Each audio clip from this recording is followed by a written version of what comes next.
populations les plus 60% jeunes of du your GDP pays. is Point final, dependent on 60% de agriculture. votre PIB But you're making headway. dépend de l'agriculture. There's quite a lot of private initiatives Vous êtes en train de going faire on de in your progrès. state. Il y a For beaucoup d'initiatives those in our privées audience dans and votre who are État. online, who are curious about the opportunities Pour in your state notre and what it public, is nous that you've sommes done, très curieux kindly de savoir just quelles sont share opportunités dans votre points with pays. us. Est-ce que Thank you vous very pouvez much. partager First of all, quelques I points want avec to nous? thank the African Oui, merci Development Bank for beaucoup. organizing this Je program, voulais and remercier la also Banque du thank développement the Rwandan africain government pour for avoir organisé cette hosting us. I think initiative. shows a Et sign of merci également au gouvernement Africanism. du Rwanda pour nous Well, avoir you see, in Jigawa State, joué un petit peu actually, haute. first of all, Qu'est-ce que nous let faisons? me say the opportunities are quite abundant in Jigawa State in terms of agriculture. Effectivement, We have comme a vous l'avez landmass of justement dit, almost il y a tout 22,000 un square meters. foisonnement Out of d'opportunités that, chez nous. I think about 80% of that is arable land, and about more than 400,000 hectares de are terre Padama disponible lands. est arable. This is quite huge. So, Et and 400 when we 000 realizing that, and we mètres go carrés looking sont at the population of disponibles. Jigawa State, which is about Cela est très important. 5.7 million Et people si l'on as pense of à today, notre population, by the estimate, qui and est like plutôt you said, considérable, close to 60% of them are below within 65 years, 35 years. and above. 60% So de this cette a young population population. a moins So de 35 based ans. on that, we felt that okay, the only Donc on se dit mainstay que of Jigawa State economy is agriculture. And when we notre realized that, économie what we did dépend when de we came in the l'agriculture. first place, Et on s'est we rendu look at compte que the ce qu'on a agricultural policy fait on ground. Then we était try to fondamental review the parce que agricultural nous policy. avons This cherché à agricultural comprendre quelles policy, étaient les we politiques review it agricoles to be in nécessaires tandem with sur our place. own agenda. When we come with about 12-point agenda, which become a compact between Et on us dit and the qu'il people est of Jigawa State. important Out de of this stipuler 12-point un agenda, pacte one of entre le them which gouvernement very et strongly les is paysans. agriculture.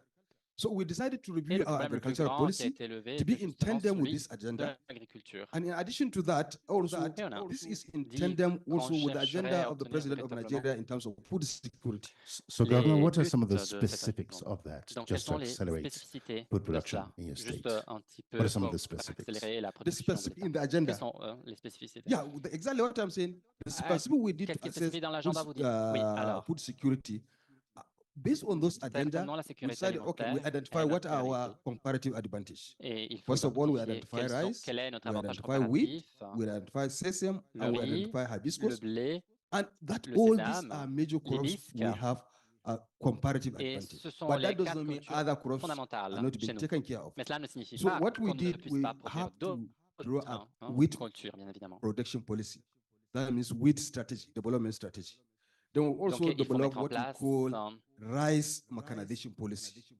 So, des and then we mécanismes. realize, okay, how do we expand production? First of all, we need to introduce Comment est-ce irrigation, qu'on peut expand the irrigation expandre facilities in the la state. production? And also, in addition to expanding the irrigation facilities, we Ben, on a also décidé need to mechanize the farming d'augmenter so as to l'irrigation, reduce the subsistence par level of farming. exemple, So pour when réduire what we également did in that line, now we decided, first of l'agriculture all, to intensive. bring in Donc, on a décidé mechanization. qu'il était On important that level, we have de signed an agreement whereby we are bringing in, d'autres we partenaires are également. bringing in 300 tractors. And these 300 tractors will be distributed to 60 to Et about voilà 30 qu'on a décidé constituencies in the de state. And in these 30 distribuer constituencies, we are des going to différents establish financements 60 et des centers. différents outils nouveaux And each center will have à 5 60 tractors. centres. Not only Et tractors chaque will centre have an operation center with a manager aura that un will centre manage this. d'opération These tractors avec un are there gérant for qui gère the farmers tout to take cela. as hire. You are not owing it. Et comme ça, les And then you paysans take as pourront hire être un petit peu and plus you know pay. tranquilles. It's not by cash and it won't be subsidized, fully subsidized. So that's exactly what we are. That's the first strategy in terms C'est of exactement ce qu'on est mechanization. en train de faire. Now, in terms Donc, of expanding l'État the irrigation cherchera facilities, à investir. we Pour realized ce that qui we est de have about l'irrigation, 10 par abundant contre, dams on in s'est the rendu state. compte So what we did, we take qu'on a avait statistic of these 10 dams. barrages. We did a design on Ce how qu'on we a can fait, expand these dams. c'était de Now, penser à the comment design has been done, augmenter and ces barrages. luckily enough, we now have partners that have agreed to come Et on a and then retrouvé des partenaires expand this qui dam. So, and ont we have signed an convenu agreement already. de And by the augmenter time ces we do barrages. that, On a déjà we are signé bringing un additional accord. 4,000 hectares into production. Also, in Et addition, on, we have what on we a call trouvé les the moyens donc, Hadija de Jamari mettre en Valley. production This is 400 a valley 000 with hectares. 24,000 hectares ready for Padama land that can be cultivated Donc, vous year voyez in, que year out. ces hectares peuvent Now, enfin the last être year, utilisés ultérieurement. last regime were able to negotiate with the federal government, and they have done Au mois 6,000 de hectares juin, out of this nous for us. avons négocié We avec still le have gouvernement 18,000 hectares left. fédéral. So this time now, the president has Nous avons agreed to encore do 18 additional 000 6,000 hectares for us. disponibles. That will also will bring again additional 6,000 into production. Now with this, Ce qui this augmentera are giving certainement la us production additional de 12,000 différentes coming into cultures. production, which were hitherto not into Et comme vous le production. voyez, le So total based commence à on that, augmenter we decided that considérablement. okay, that will help us Voilà expand the pourquoi nous production. avons décidé Now, in que, addition to that, what we d'accord, on did is okay. décidera In our agricultural policy, farming is regarded as a business. So that has been an issue that we attract youth into the farming. So what the strategy is, okay, we have what we call a cluster system. We introduce a cluster system of farming. This cluster system is a situation whereby we'll have lands that are available for government that will allocate to group of youth a minimum of 50 youth, and they will have a minimum of 50 hectares or more, depending on the number of available land in the area. So if you have 50 hectares, you have 50 youth, that means each youth will be entitled to 1 hectare of land. So government will provide all the necessary input for you, but on loan basis, not free of charge. To be on loan basis, and then at the end of harvest, you have a choice to pay either in kind or in cash. So that has helped us to bring a lot of land into production. Let me tell you, for example, the last dry season farming, for rice alone, we are able to cultivate over 200,000 hectares of rice with this cluster system. Pour le riz, And that has given us an additional energy that, okay, by the time we multiply this additional this 200,000 hectares, meaning that by the average yield of just 4 tons per hectare, you are making 800,000 tons of rice. Absolutely. For one session. Vous préparez 800 000 tonnes de riz pour nourrir la totalité de la population. Mais on peut toujours faire mieux.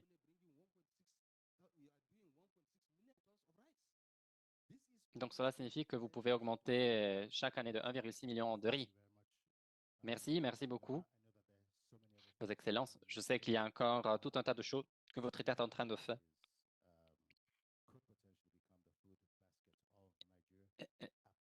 Et c'est véritablement un potentiel que votre région a de devenir le point de repère pour le Nigeria en termes de sécurité alimentaire. The sky, rather. People say the sky is the limit. I don't like that. I think we can go above the sky into the stratosphere. I think that's where we'd rather be. I'm going to come to Mr. Gerald Mweli, the Permanent Secretary in the Ministry of Agriculture for Tanzania.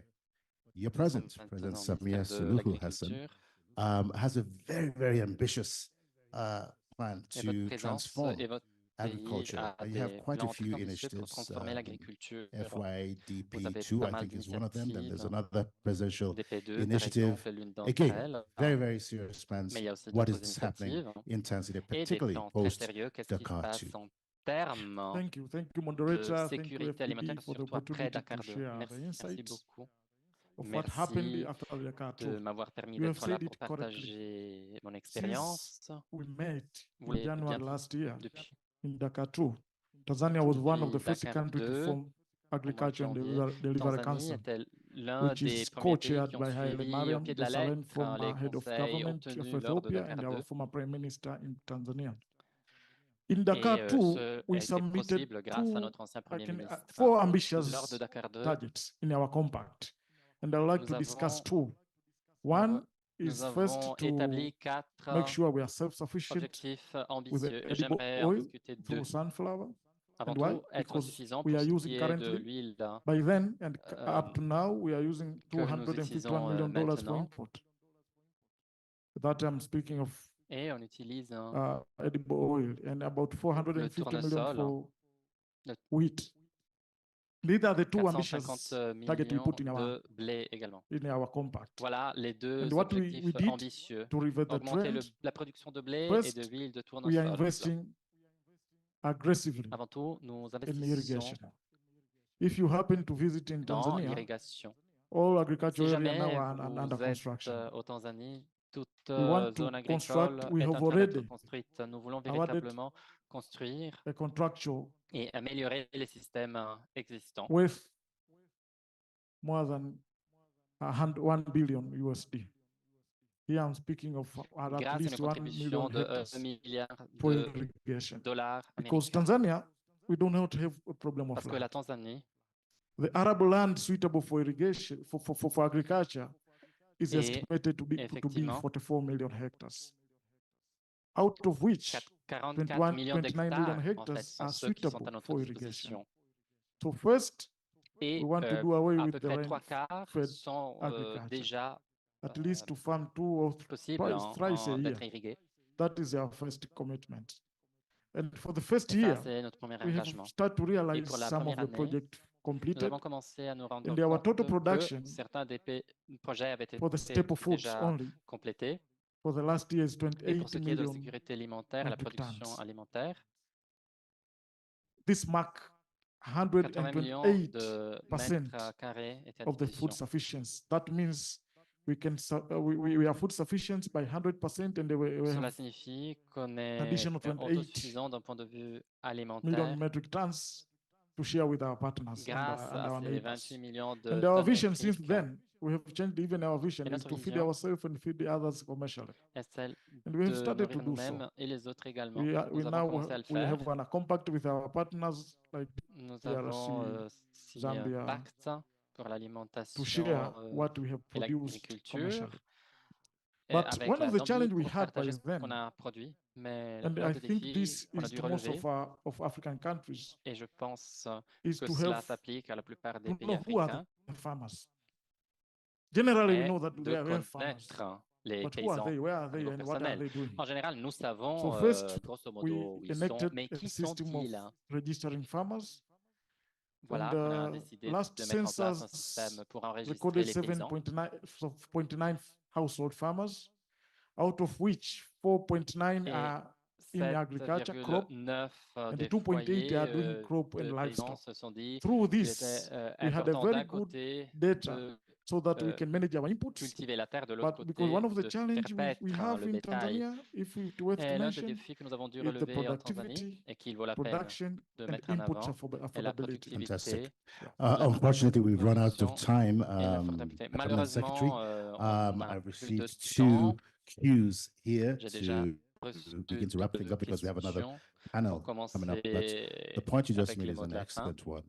Many Et times le we point don't que know vous where venez our de farmers lever est très are. important. And Très if we souvent, can't, nous if we ne don't savons have a pas où sont database nos to paysans et map si where nous they are, n'avons what they're pas une base de producing, données then pour policy becomes cartographier difficult leurs and the distribution of endroits inputs et again is ce qu'ils even a lot produisent. more challenging. La What is distribution de obvious, suggestions commence à distinguished devenir ladies and très gentlemen, difficile. Ce qu'il est and thank you very much, évident, our panelists, is this. et merci Since Dakar beaucoup à 2, nos the intervenants, tangible, est que practical, depuis Dakar implementable 2, things happening on the continent. les And I just want to congratulate idées qui each one of you, ont pu être honorable mises en ministers and place ont été the extraordinaires. governor of J'aimerais Jigawa State, as well me as féliciter avec chacun Permanent d'entre Secretary vous, Mweli, mes for chers all that you're doing. intervenants, And I loved what you pour tout just ce que vous said êtes en train just de now, faire. because many times when Et we talk j'ai about food, we talk véritablement about it apprécié ce que in vous avez terms dit of parce que très souvent nous national parlons needs. denrées But you talked alimentaires about et en général on compacts parle de on a besoins nationaux. regional Mais vous avez basis. And I think parlé this is de consistent pactes à with the niveau African Continental régional et Free je pense Trade que cela area. I think est once we get our national important plans et up était and en running, ligne the avec next la stage is going to be liberté de on a regional commerce basis or a sub-regional africain. basis. Et la prochaine And étape then sera again, as you said, à even the un stratosphere niveau won't be the sous-régional et limit. régional. Et So, distinguished même ladies la and gentlemen, stratosphère kindly give a very voudra warm faire welcome. partie I de mean, cela. thank you Donc, to our panelists, and I'll just chers mention their amis, names merci beaucoup briefly, à and nos then we can intervenants. end this session and transition to panel two. The Honorable On Dr. pourra passer Ildefonse au Musa panel 2. Firi, Donc, Honorable c'était Henry Musa Baka, Joseph and Honorable Moussafiri, Dr. Henri Anxious Moussabaka, J. Masuka, Honorable as Mathias well J. as His Masuka, Excellency Malam aussi bien Omar que A. son Namadi, Excellence and Madame Mr. Omar El Madi Gerald Jeffrey Mweli. et You've been Monsieur Gerald fantastic. I Jeffrey wish I could spend a Ngwadi. whole lot more Vous time avez été with des you. I'm super sure if we had another 2 intervenants. hours, we J'aimerais wouldn't bien exhaust that. passer But I 9 just minutes want to de temps thank avec you vous. for being with us Mais today malheureusement, le temps on tourne. Mais this j'aimerais simplement first vous remercier d'avoir été là day of the aujourd'hui AFS Summit. Thank you for your time pour and cette thank you for your wonderful première journée de notre sommet. contributions. Merci beaucoup Congratulations de nous again on avoir all that you consacré do. votre temps et merci Ladies and beaucoup gentlemen, please give pour vos our contributions. panelists Encore a une fois, round un of grand applause. merci. S'il vous plaît, si And if vous you could just voulez stay on the applaudir platform, nos please. panélistes. If you could just stay on the platform just right where we are, and we'll take a family photograph. On va prendre maintenant une photo de famille.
We're just going to take 2-3 minutes, change the nameplates on the platform, and then transition into our next panel discussion.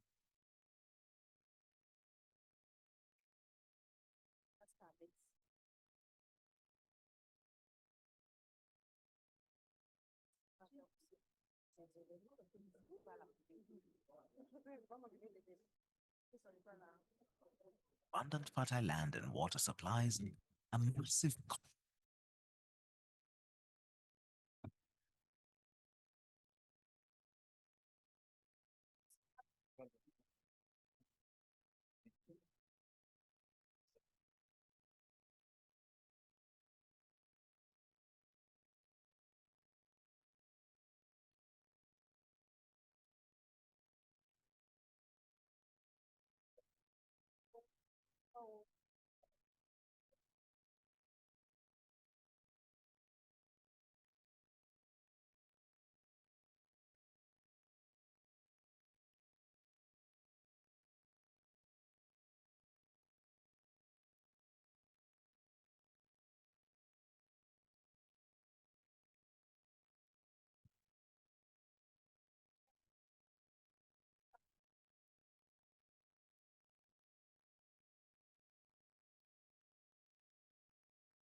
No, we're not done. Distinguished ladies and gentlemen, please take your seats. We are about to continue with panel 2.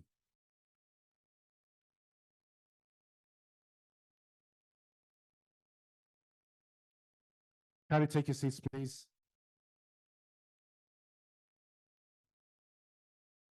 Ladies and gentlemen, please take your seats.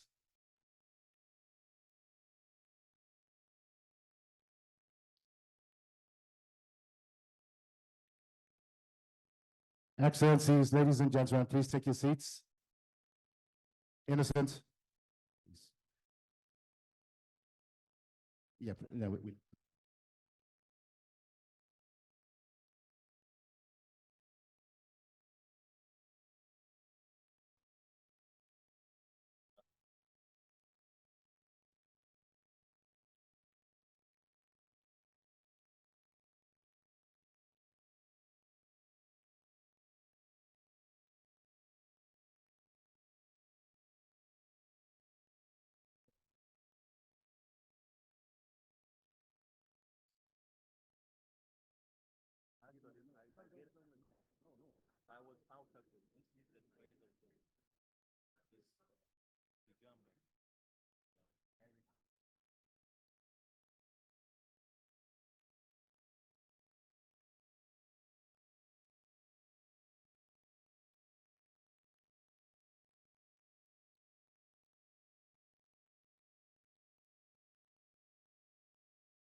Thank you very much for your cooperation, ladies and gentlemen. We're going to start panel 2 in just right now.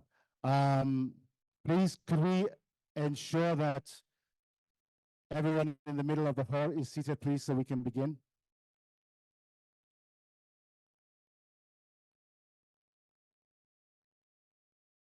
Thank you for working with us. Please take your seats. I'm under very strict instructions. I know we've run over time during panel one, and I gather that we only have 25 minutes for this session. So kindly bear with us here. I'm going to invite, without much introduction, our distinguished panelists to the podium, starting with Mr. Michael Sudakasa, the president of the African Fertilizer and Agribusiness Partnership. Thank you very much. Please take a seat.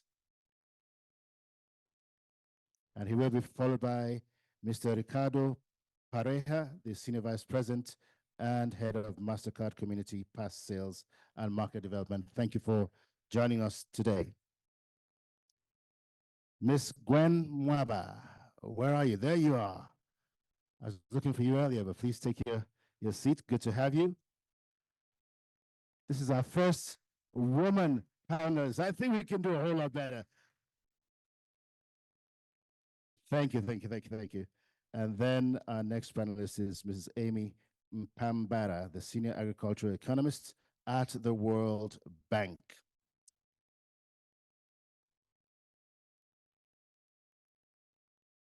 I was in a little bit of a difficult situation earlier in terms of the seating arrangements, but I think I can squeeze in the middle over here. I think the space is a little bit more friendly this time around. And then I choose to be seated next to a wonderful panelist to my left. So again, I've been told that we only have 20 minutes. Again, I wish we had a whole lot more time than that, but I'm going to start with Mr. Sudakasa first. And I want to focus on the very broad scope of initiatives that have been outlined in the collaboration between the Africa Fertilizer and Agribusiness Partnership, AFAP, that you're involved in, as well as the African Development Bank. What do you see as some of the most critical success factors for ensuring that initiatives like this actually take off, that they're successful and also sustainable? And again, thanks actually for your organization's leadership since 2006, when we had the Abuja summit. You guys have been on the front lines doing amazing things, so congratulations. No, thank you very much, Victor, and thank you to the bank for this opportunity. Colleagues may or may not know too much about AFAP, as we call ourselves, the African Fertilizer and Agribusiness Partnership. Our focus is really on working with agri-SMEs who are wholesalers. What's critical, I think, is that we involve the domestic private sector in all of our development structures. The anchor of our relationship with the African Development Bank is really through AFFM, the African Fertilizer Financing Mechanism, and the work that we do in trade credit guarantee provisioning. But we are expanding that, and we're quite excited about that. But again, around the work of these wholesalers, because the wholesalers provide inputs, principally fertilizer, but also seeds, crop protection. And what we see is that because they have warehousing, because they have trucking and transport equipment, they're also in a very good position to provide offtake and aggregation services. They're also in a trusted advisor position with African farmers, particularly smallholder farmers. And so we're looking to them to help us extension in many of the countries that we're involved in.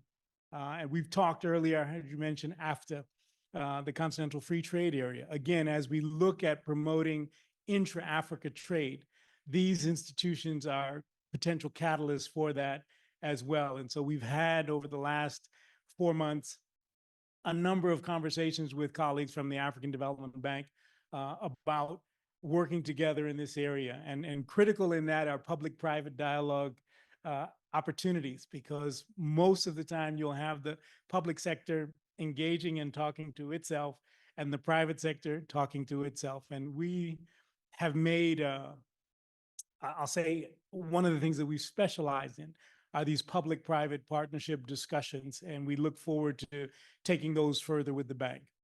And other than the lack of, or rather the limited communication between the key stakeholders, what other challenge do you think we need to overcome?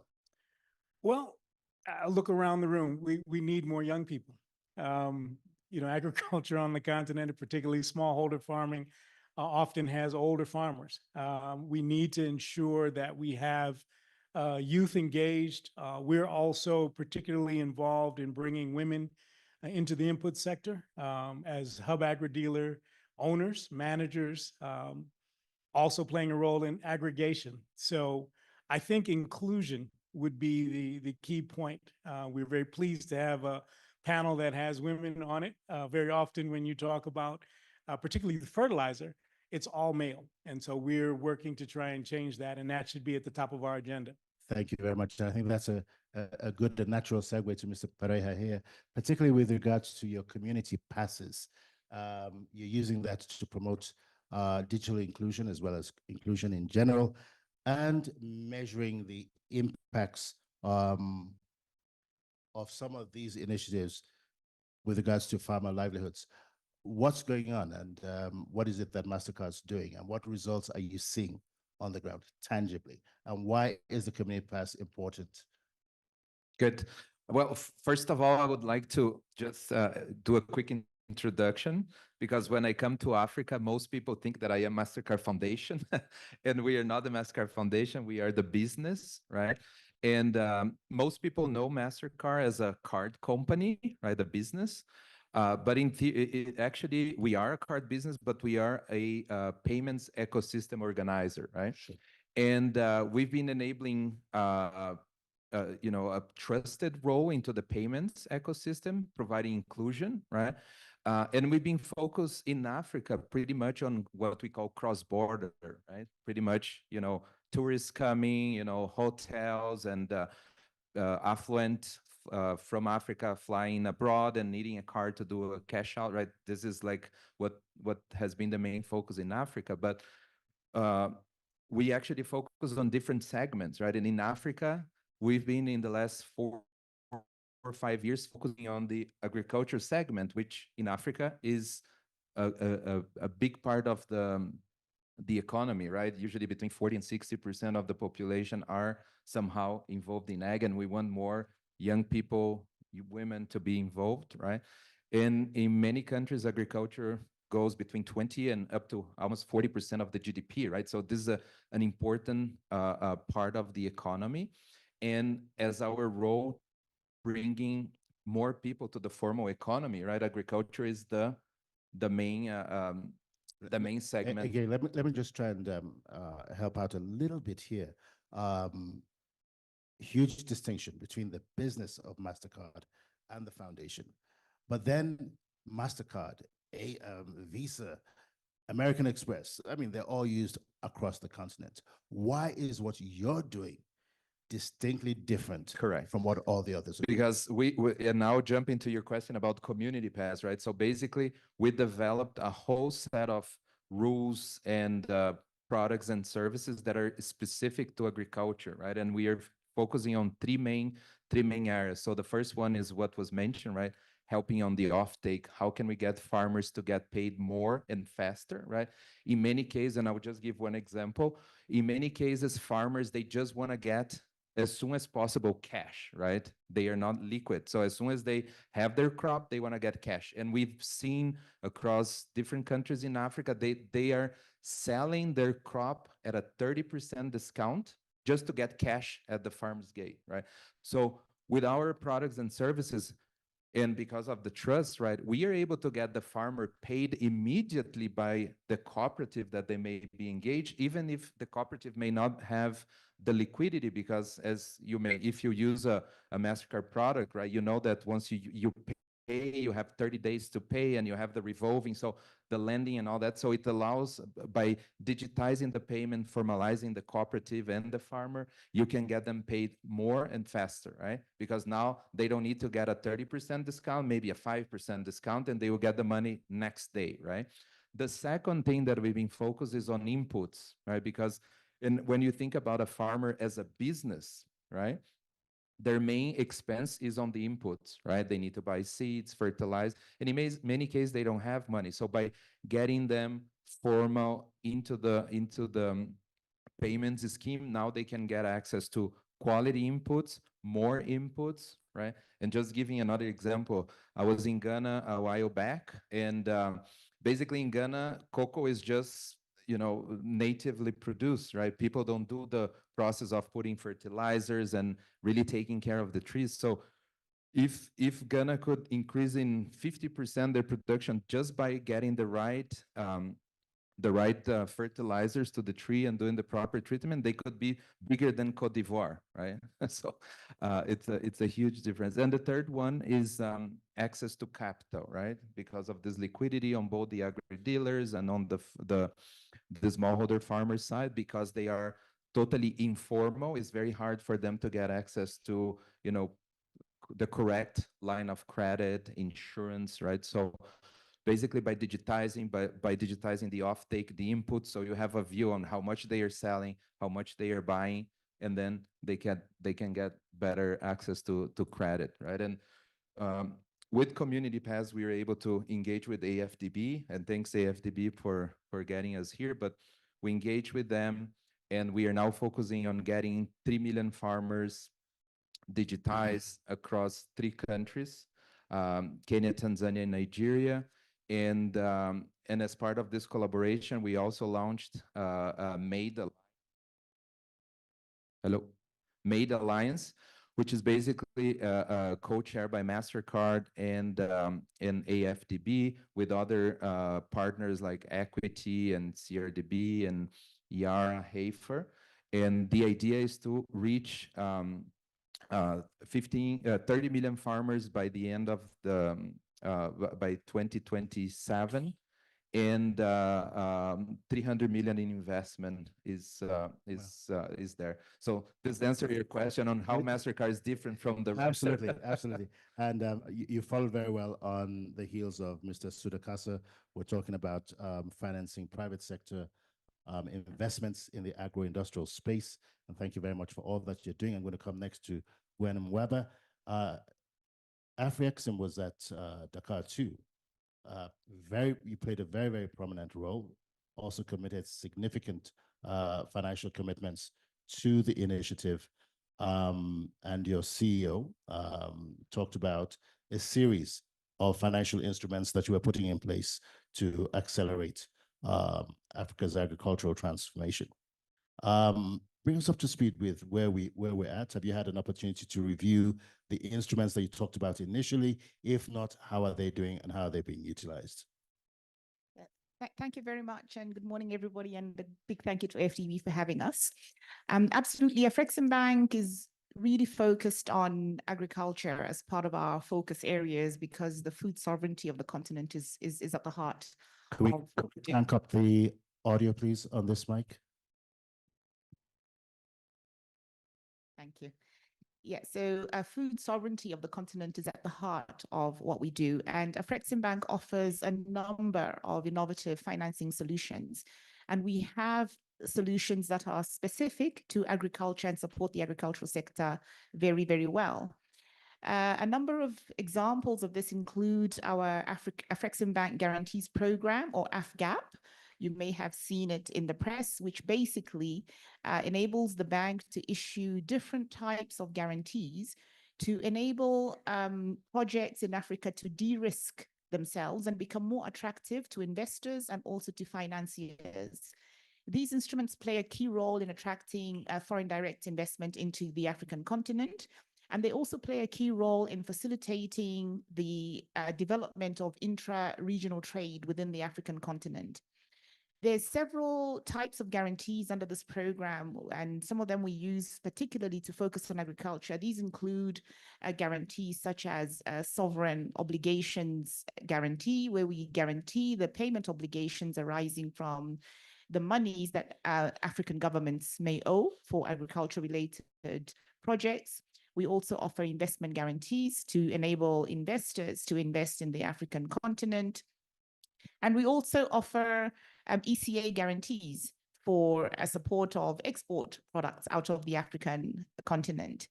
Now, in addition to the guarantees program, more recently, we've established our Fund for Export Development, which is the private equity arm of Afreximbank. They're actually headquartered here in Rwanda. They're called FEDA. And they look at providing patient capital. And Afreximbank put in seed capital into FEDA of around $800 million, and 20% of that amount is dedicated to agriculture. And the idea is that this patient capital can be invested into longer term projects. It's not unlike direct loans. It doesn't need to be paid back in the short to medium term. In addition to that, one of the things that we realized as we started to implement some of these tools is there's a dearth of projects in Africa which are bankable but don't have the project preparation financial capacity. So Afreximbank also offers a project preparation facility, which basically enables promoters that have good projects to fund the initial feasibility studies that they need in order to produce the documents that will enable them to raise the financing for those projects. And Afreximbank itself, once those projects that have been funded under our project preparation unit, which was established just a few years ago, under 5 years ago, Afreximbank will also fund, so convert that initial advance into a longer term project financing. So that project preparation advance, if you like, gets converted into the bigger project financing facility. And in wrapping up, I know that we're a little bit tight on time. We also offer advisory services. We have an advisory unit that offers advice to people who are, for example, looking for market matching into international markets, or also looking for partners on the African continent. We have trade information services, because one of the areas that is deficient on the African continent is understanding which markets are available for production or even for sale of certain goods and services. Thank you very much. Again, a very quick tour de force of what Afrexim is doing. Thank you very much. I'm going to come to Amy next. The Africa Development Bank has its Feed Africa strategy, and the World Bank has the Global Agriculture Food Security Program, GAFSP. You were involved in Dakar.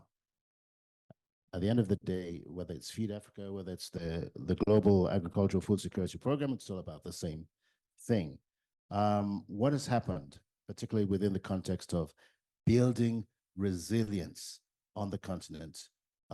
What have you seen happen since Dakar? Dakar was 20 months ago, long time ago. Resilience and any other key initiatives that you'd like to highlight? Thank you very much, and thank you for the African Development Bank for giving us an opportunity to come here and to this panel. I want to explain what. 1 second. I know I'm between you and lunch, so I'll be very short. And the GAFSP, the Global Agriculture Food Security Program, is an initiative by the G20, which was established to respond to the global food crisis in 2009. So that is now, can call it a teenager now. And it's not only by the World Bank, it's hosted by the World Bank, but it's funding all different multi-donor. For example, we have some projects which are implemented by the African Development Bank, which are actually the projects which are under the Feed Africa initiative. Some of the GAFSP funding are contributing to that.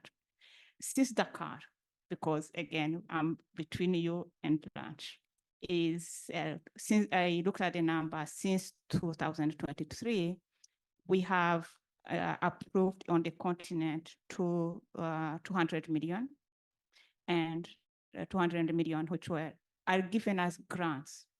So the way we do is like, we think those grants will help actually leverage the loans from like the multilateral banks, as the World Bank, or like the regional banks, or even like the IFAD. So that is what the one in the region are done. That we have like 200 million, which was implemented.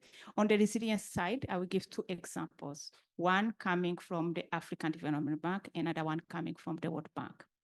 On the African Development Bank, we funded a project which are really part of the compact on like Ghana and Mauritania and Liberia, which are mostly focused on building resilience by providing the improved seed, like the one which are drought tolerant or increasing irrigation. Those are like the things we have done like in the last months. On the World Bank, what happened? We have been funding, bringing additional financing on the program, which the World Bank has big program or the food system resilience program, which are like huge programs. One in East Africa, one is East Africa, and one in the West Africa. In East Africa, we have been funding money in like the Madagascar, Malawi, and in West Africa is Togo, Sierra Leone, and Burkina Faso. Working on that, we have been able to leverage like bringing the grants funding for where the government didn't want to bring in like for like some testing of technology so that they can put the loan money, test, make mistake with the grant, and then we're able to do that with. So I think so it's give me a whole day to do about the GAFSP, but I know time is short. Well, thank you very much for that, Amy. Again, I've received a countdown that this panel discussion needs to be wrapped up, but I would like to say thank you, Amy, Gwen, Ricardo, Michael, thank you very much for your contributions.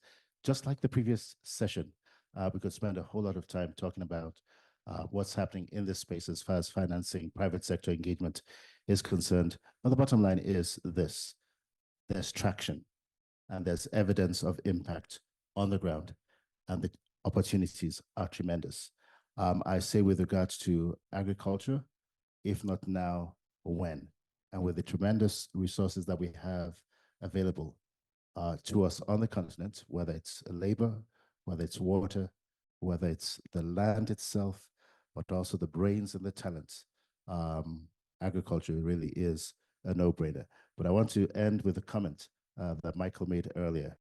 Agriculture without the youth really is not possible. So we do have a major challenge in all of what we're doing, in all of these engagements, to demystify not just agriculture for the younger generation, but also to provide communication tools that engage with them in a language that they can understand in order to make the kind of resources that you have available to them.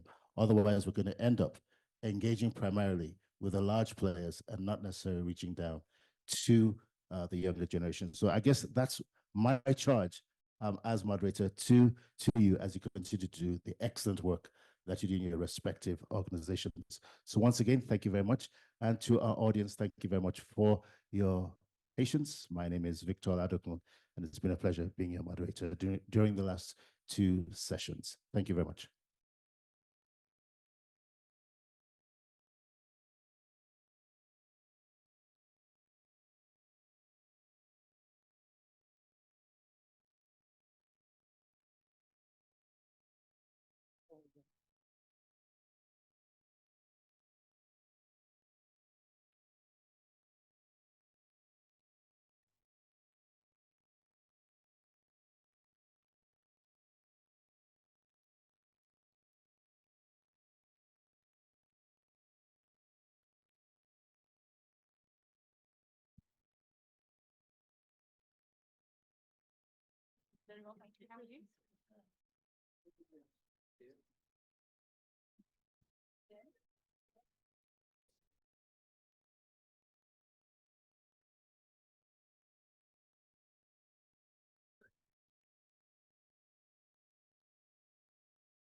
Ladies and gentlemen, kindly forgive me here. I'm going to invite to the podium Kazuhiro Namasawa, the Division Manager, Agriculture, Finance and Rural Development Department, to provide our closing remarks this afternoon. Desiree, can we just ensure everybody's seated? Excuse me. We just take it. Hello? Ricardo? Ricardo, take a seat, please. Again, we're wrapping up right now with closing remarks by Kazuhiro Nomasawa, the Division Manager, Agricultural Finance and Rural Development, a very key player at the African Development Bank. Over to you.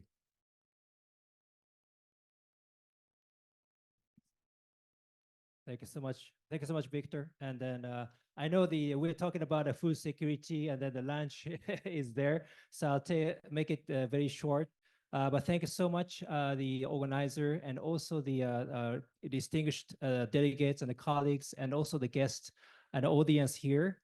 Indeed, it was remarkable contributions, interventions made our partners, and it was very good to hear that the significant progress is being made across the countries. All the government high-profile representatives made from the Nigeria, Rwanda, Tanzania, Sierra Leone, and Zimbabwe all together made a significant progress towards the compact and achievements of the Dakar 2 commitments made by the president of the partners, African nations.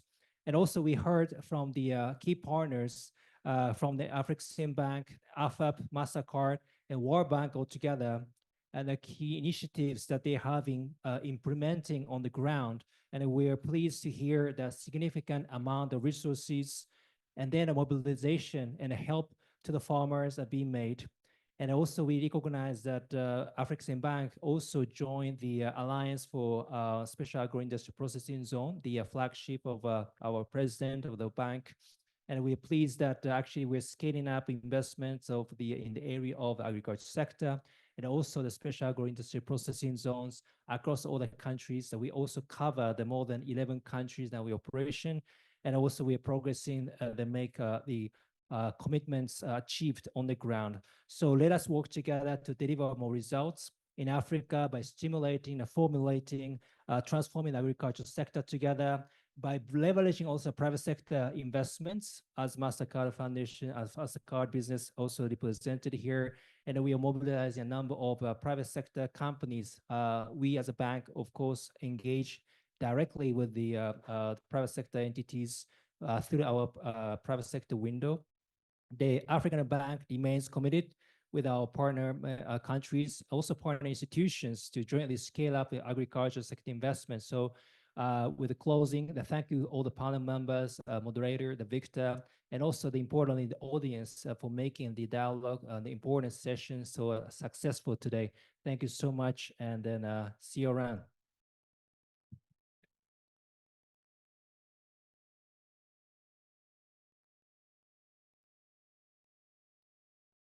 Our next session here will be in 22 minutes, and that's the session on TAT. Sorry? Oh, sorry, fertilizer and soil health. I'm jumping the gun. Fertilizer and soil health, really, really critical engagement here. Don't miss that. We're scheduled to start at 1:45, so that should be sufficient enough time to grab some coffee, tea, or some lunch. See you at 1:45.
Your Excellencies, distinguished ladies and gentlemen, good afternoon, and a big welcome to this afternoon session.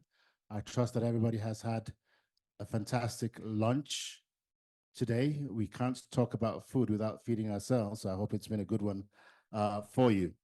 During this third session today, we're going to be talking about investing in fertilizer and soil health. This is on the sidelines of the 2024 Africa Food Systems Forum here in Rwanda and the beautiful Kigali Conference Center. My name is Victor Oladokun, and it's my pleasure to be your moderator during this session.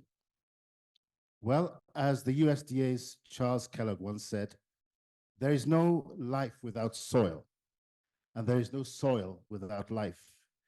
I'm sure that's a premise that we can all agree with. The fact of the matter is that soil is so prevalent. It's everywhere. It's basically a few centimeters underneath our feet.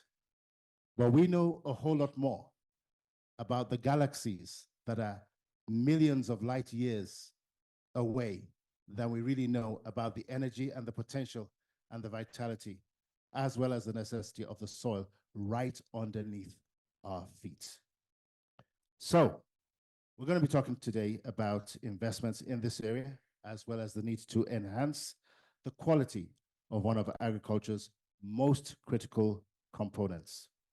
With that being said, and given the limitations of time, to help get the proverbial ball rolling, it's a pleasure to introduce someone who, for more than 20 years, has been involved in Africa's development space, and she literally is a daughter of the soil. She brings tremendous experience to the table from across the agricultural value chain.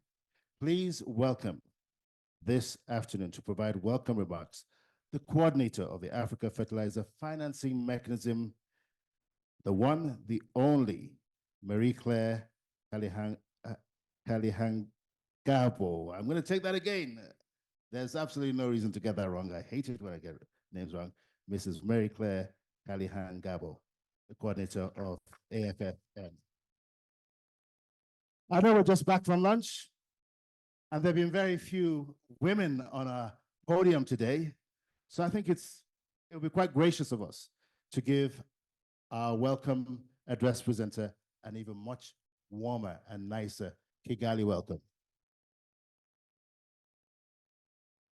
Thank you very much, Victor. And my name, you did your best, actually, Kalihangabo.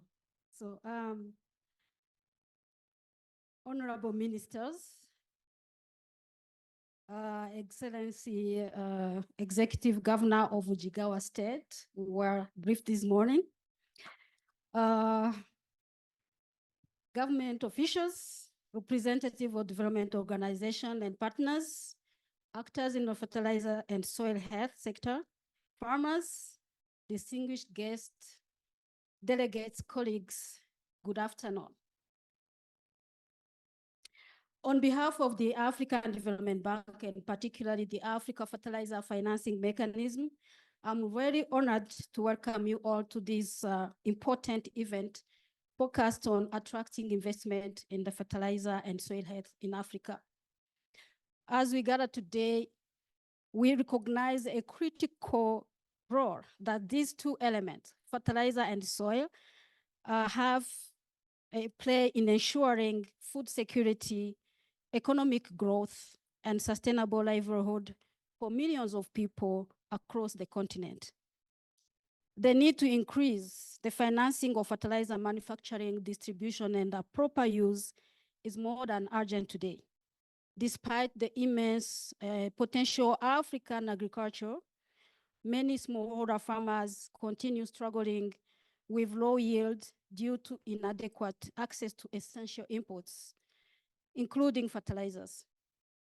By investing in the fertilizer manufacturing and distribution infrastructure, along with proper utilization, can definitely help to bridge the gap and unlock the full potential of our African agriculture. However, increasing fertilizer access alone is not sufficient. we must also prioritize institutional investment in improving soil health. Healthy soils are the foundation of sustainable agriculture, providing essential nutrients to crop, supporting biodiversity. By investing in soil health, conservation practices, research, and development, we can enhance long-term productivity of African soils and build more resilient agricultural systems. Before we do hear from our distinguished speakers, allow me to share a very brief presentation to show the current status on fertilizer use, soil nutrients, investment of fertilizer sector, and briefly about AFFM and AFFM 2.0.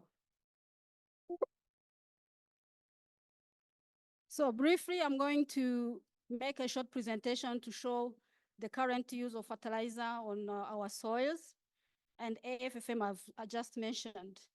So of course, I've mentioned that we have especially soils which are somehow depleted, and fertilizer consumption on Africa becomes really, really important to increase yields.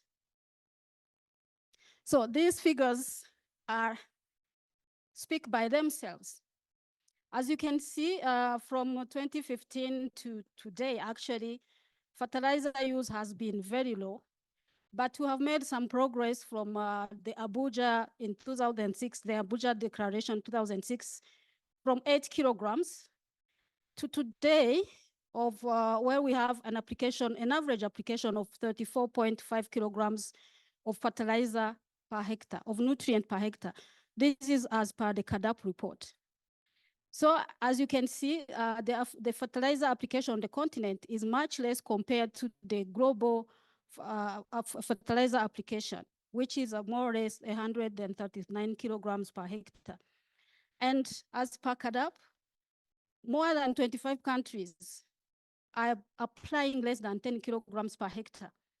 And this leads to the continent making a big import bill of about 100 million metric tons of food or cereals, which is more or less about $60 billion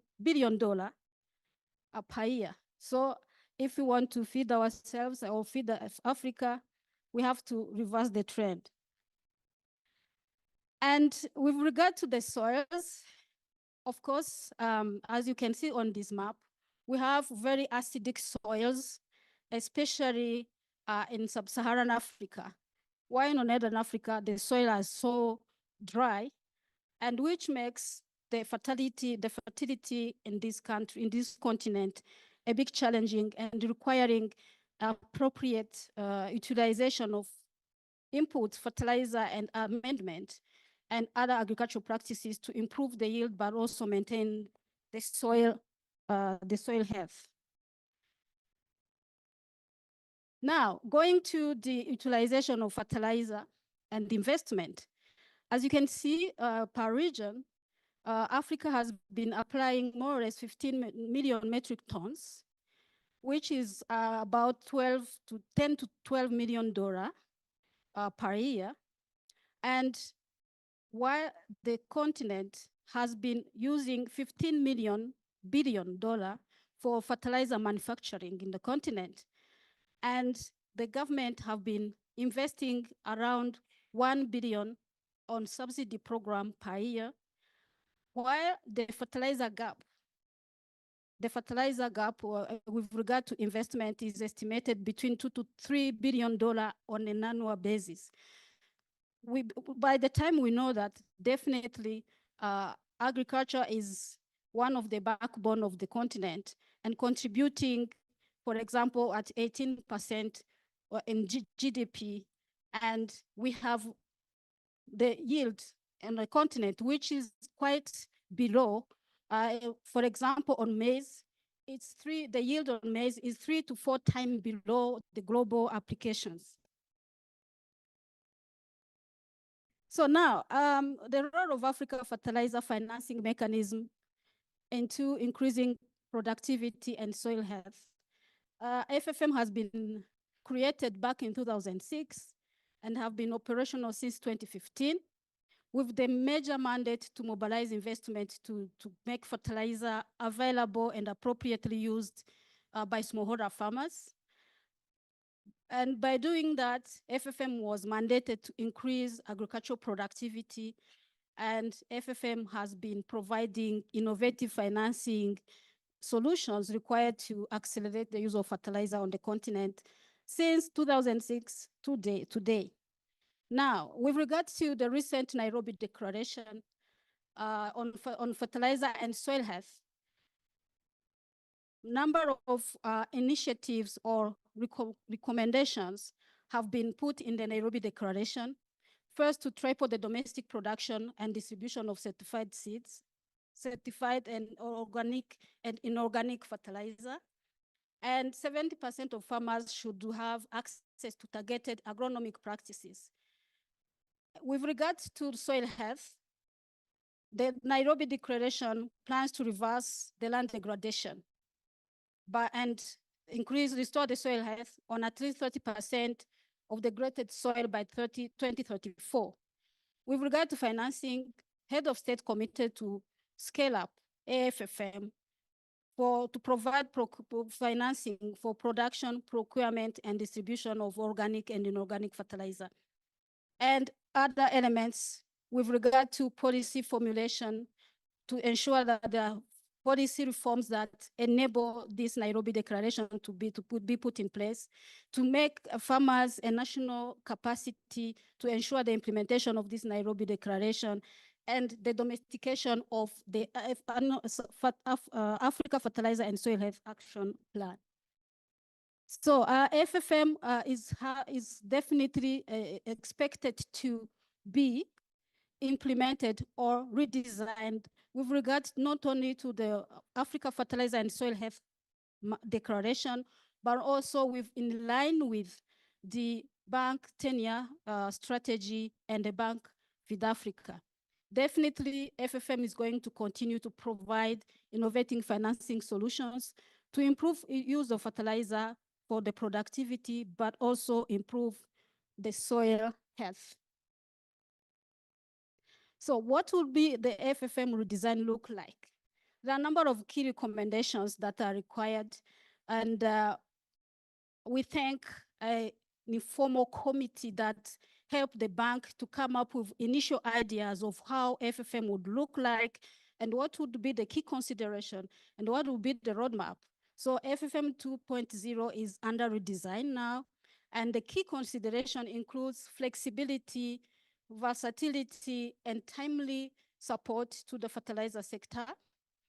And FFM is supposed and must have adequate financing to be able to respond to the Nairobi Declaration, and of course, innovative financing as FFM is financing as well. In addition to that, FFM needs to come up with appropriate strategy and an implementation plan to be able to align with different initiatives. This morning, we were listening to a consortium that is planning to help the continent in different regions to implement the 10-year action plan and domesticate in the regions and domesticate at the country level. So FFM has also to be aligned with that. Of course, FFM has to be well structured and flexible and financed in a way to respond to those huge really mandates. So the focus definitely is on supporting the private sector.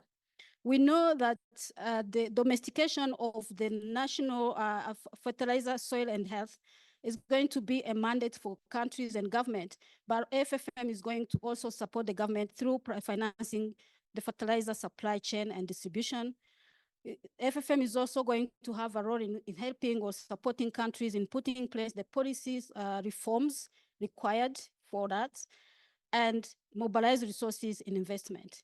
Now, FFM roadmap is expected to be redesigned first to be finished or concluded by end of next year. And FFM documentation, strategies, framework, plans, and dialogue with different partners and governments is expected to start from now up to the next year. So as FFM redesign includes recommendations from different stakeholders.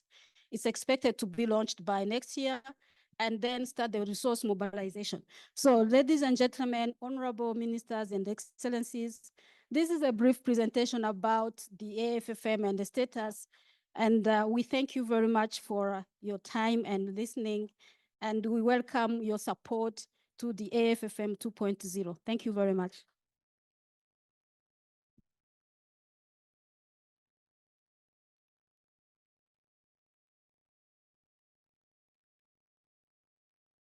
Thank you very much, Mary Claire, for that overview of the status of Africa's fertilizer sector and soil fertility, as well as the imperative of investing in these very, very critical areas as we all collectively seek to scale up ag productivity and ensure Africa's food security.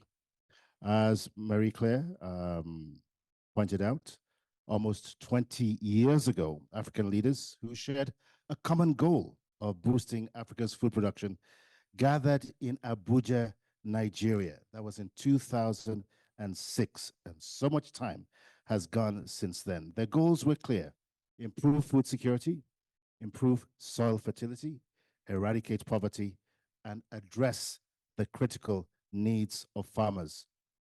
While much has been done since 2006, these goals that were enunciated in Abuja in 2006 are still very much relevant today, almost 2 decades later. So we are greatly honored to have with us this afternoon a stellar expert panel who, in terms of thought, policy, and implementation, are on the cutting edge of Africa's food and agriculture aspirations. To share with us key lessons from their respective countries and achievements, as well as the challenges they've faced, please welcome to the platform the Honorable Dr. Ildefonse Musafiri, the Minister of Agriculture and Animal Resources of Rwanda. Please give him a very warm welcome as our host minister. Thank you, Minister.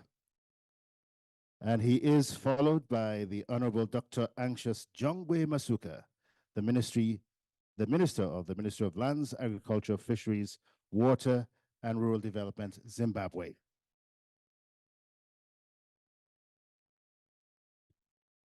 Now up next, the Honorable Dr. Henry Musa Baka, the Minister of Agriculture, Forestry, and Food Security, Sierra Leone. And last but certainly not the least, Dr. Stuart Zachary, USAID Production Systems Specialist, Center for Agriculture-Led Growth.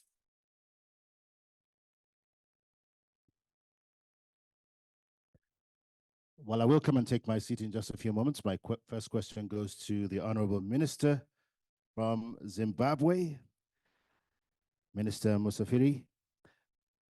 17 years ago, to be precise, your country launched what was then known as a crop intensification program. Since then, you've made significant progress. Back then, fertilizer use, if I recall, was just about 8 kilograms per hectare. And in 2022, national fertilization consumption had risen from 8,000 tons a year to 80,000 tons in 2022. Huge, significant change. So my question is, what policy reforms and financing mechanisms did your government put in place to achieve this, what I would call exponential growth in the use of fertilizer? Thank you, moderator. And honored ministers and colleagues here in the room. First of all, let me, on my first panel of the Africa Food System Forum, let me welcome you all. So you are the first people I meet. Let me welcome you all to Kigali, and I'm looking forward to fruitful discussion along the food system summit. So we are happy to join this Africa Fertilizer Financing Mechanism. I was discussing because when they were presenting, I was stepped out for a call. I was asking my colleague, Minister Masuka, did you see where they distribute the money? Because when I left, I had they started in 2006. Then I was check if they have the list of countries who received this financing. I say he didn't see it, but maybe they will bring them back. So I think since then, Rwanda, we have been struggling on our own. This 80 kilo that you have seen that we have been putting on hectare, and in 2006, we tried to mobilize a lot of money from government, and then you have seen that Mrs. Karihangawa said Africa is spending $1 billion every year in subsidy. You have seen a lot of money that goes abroad to import fertilizers, and yet our soils are still acidic. They still have a lot of problems, limiting the productivity. So it seems that countries are trying to struggle alone, do something. We went from 8 to 50 something and kilo per hectare, but this has required a lot of political decision, heavy political decision to increase subsidy. But particularly for Rwanda, what we did, we started by mobilizing farmers to use fertilizer. This is the most important factor. Because you may buy it, import it, but the use, the adoption is another chapter. So we started by mobilizing farmers to use fertilizers. And what we did was to make sure, because when they are scattered, our land size is, the average per household is 0.5 hectares, surprisingly. So here you are in Kigali. If you drive 3 hours, you are in Tanzania border. 1 hour, you are in the Ugandan border. 2.5 hours, you are at DRC border. 2 hours, you are at Burundi border. Geographically is small, but big in height. But the land size is very small. If they take individual decisions, they don't adopt. So we said, let's bring decision together. We did what we call land consolidation. So make sure that you guys who are in the neighborhood, the same village, let's plant the same thing at the same time. And then people will learn from each other. If someone is adopting some fertilizers, then others will follow. So that's how we say now we have seen the demand for fertilizers increasing. Second, when we started bringing fertilizer, then we have seen a lot of leaks. So, until you distribute, you don't know where if it ends in the land. So we brought a digital system to monitor the distribution. So we make sure that from the importer to the distributor to the farmer, maybe there's a system where you can monitor that at least the farmer has registered. We have electronic system that we have created to make sure we monitor the flow of fertilizers up to the farm level. So number 3, we said government alone will not make it. We partnered with private sector, the importers. So now they are in the system. That's how we have 1 acre fund in the room. We have been working with OCP Morocco. Then later they established the factory here in Kigali, Rwanda Fertilizer Company. We have another importer fertilizers, Yara, big companies fertilizer, even a partner of Africa Food Science Forum. We have ETG. So we have many partners who can now say, let's partner with them. They outsource fertilizers. They bring them. They distribute the farmers. The farmer pays his or her contribution. Then the government will come later to pay the subsidy. So, but these models we are using helped us to move from 8 to 50 something kilo per hectare. But still, that we are this very far below the global average. So to arrive to this 140 plus kilo per hectare, then I think we have a hope in this fertilizer financing mechanism. Everybody's interested in this distribution, procurement, but the problem is how. So we need to enter. We need to, even if I need to sign something today, I will sign it. Because this financing is huge. You know, we import like 80,000 metric tons of fertilizers every year. And the government is spending more than 40 billion, like $40 million every year. And this is not sustainable. So, and then yet you don't get the maximum productivity you need because you haven't maximized on fertilizer. So let me pause here, but let me pause here. Maybe I may talk more if you want, but we have done something, but it's not enough. We would like to do more. Maybe we get solution from this audience to see how we can move forward. Thank you. Thank you, Honorable Musafiri. Consolidation, distribution monitoring, and private sector engagement. Excellent work there. So the issue is this. We all know that we need fertilizer. And that's why the African Fertilizer financing mechanism was set up in the first place. What's the bottleneck? Why can't you get sufficient enough quantities of what it is that you need? What are the significant bottlenecks that we must overcome? Thank you. Let me repeat it. It's cash. It's cost. You know, since the war, you know, we import our fertilizer from Middle East, but also the people, so they used to get from Russia. Ukraine is a particular area where they have raw materials to make fertilizers. So I think the financing is key. And second would be maybe the local, let me say the continent, if we can have factories on African continent that can manufacture these mineral fertilizers. So I bring this because we are in this financing mechanism. And that's where we need, maybe that's why this session was organized. So we need to see how we can, this back procurement, how, even when they bring, if we don't pay fertilizers, if you don't pay for importers, if you don't pay on time, they say next season, well, we won't bring fertilizers. And then, or they bring little. So then this model of subsidy, because these fertilizers are very expensive, if you don't get affordable with appropriate finance, with appropriate procurement, well, coupled with local manufacturing, this thing will not be sustainable. Absolutely. Thank you very much, Honorable Minister. The fact of the matter is that prior to Russia's war in Ukraine, I think 60 to 70% of Africa's fertilizer came from that part of the world, but a significant amount is also coming from these days from Morocco. I know Nigeria is coming on stream, but the bottom line is that we need more, and we need it at a much more affordable rate as well as financing.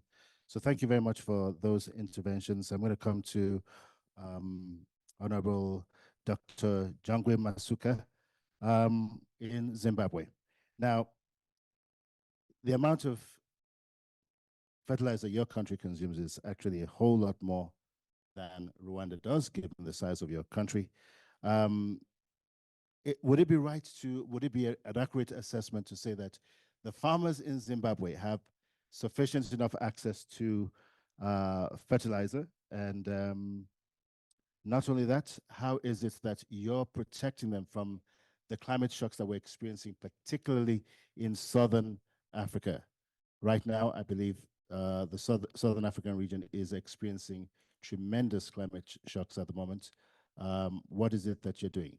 First question, do you have sufficient enough supplies of fertilizer? If not, why not?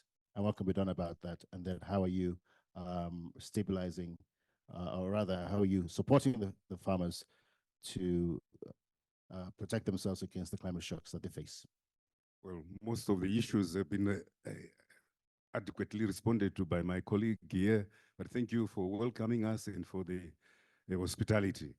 Colleagues, well, I think talking about fertilizer is perhaps we need to step back and talk about where we put the fertilizer, which is the soil. And I think it ought to start with the soil. We know that in some instances, at least in Zimbabwe, the response to fertilizer is lower than the response to lime because the soils are so acidic. So the first approach is to see the soil as a living entity, as this ecosystem that is going to sustain production and productivity in the years ahead. So what we did for Zimbabwe was to map the whole country with 35,000 villages, in each village to know the pH in the village. So that, and then do an application for the 6,000 extension workers who have a satellite-enabled gadget, and when they stand in a village, they know the pH of that village.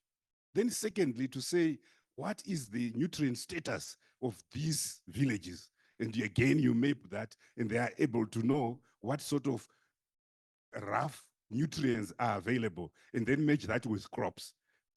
Maize, if you want to do beans, this is what you need to respond to. Once you have done so, it means that because the cost of fertilizer is 30–40% of the total production cost per hectare. So if you do not apply that correctly, it means that your profitability is lost, and farming does not become a business. So once you've tailored that, of course, the 4R system and everything that you do, it means we require for Zimbabwe 780,000 metric tons of fertilizer, 400,000 basal, 380,000 top dressing. So we are so precise in what we know, what we want.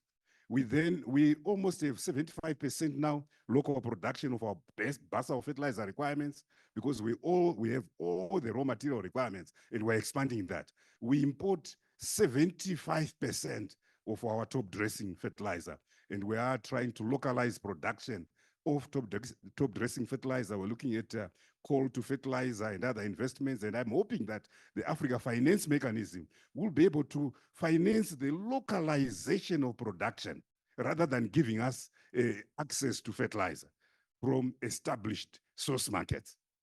Because that is the only way we will know that the fertilizer will be produced in country, will be available at the right time, and perhaps we use the right fertilizer for the right crops.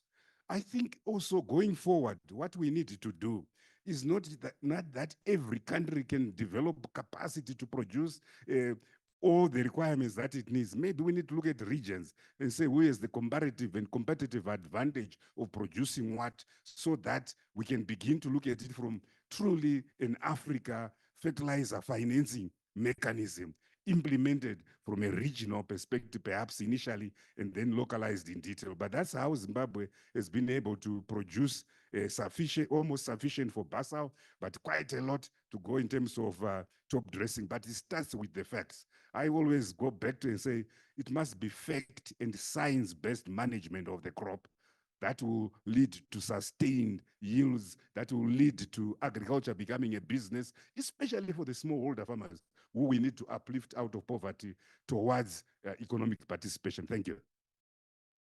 Minister Masuka, excellent points. There's tremendous potential for the African production of fertilizer. I believe that, again, there are a lot of countries that are working towards that to, again, significantly reduce the cost of imports. But you make an excellent point. We spent quite a bit of time talking about fertilizer, we talked very little about soil health, and an excellent point about soil mapping. So I'm going to come to Minister Parker from Sierra Leone. Has Sierra Leone embarked upon a soil map of the country, given the fact that Sierra Leone, again, depends largely on agriculture, and you have great aspirations? Like Rwanda, your fertilizer usage is very small, relatively. What can be done to improve that situation and ultimately improve productivity? You talked about it in an earlier session. You've done a tremendous job in the area of rice production, which you've increased to, I believe, 400,000 hectares you mentioned. What needs to be done? So I think there are 2 or 3 questions in one for you. Yeah, thank you, Victor. And once again, my brother, thanks for welcoming us. Really great points already made. Sierra Leone, in terms of fertilizer usage, I think we're far behind, maybe a little over 5–6 kg. There are several reasons I could point to. One, certainly, is just the lack of science around it, just like my colleague here said. And second, I think it's competitiveness in the activities that farmers get involved in. If you don't have the right knowledge of your swells and you pour the same NPK everywhere, 30 30 to 40% cost of production is that already. And if it's not making it profitable for you, it's not going to be competitive and you're not going to want to invest that. So I think that reduces the farmers' appetites to actually get fertilizer in the key value chains that we promote.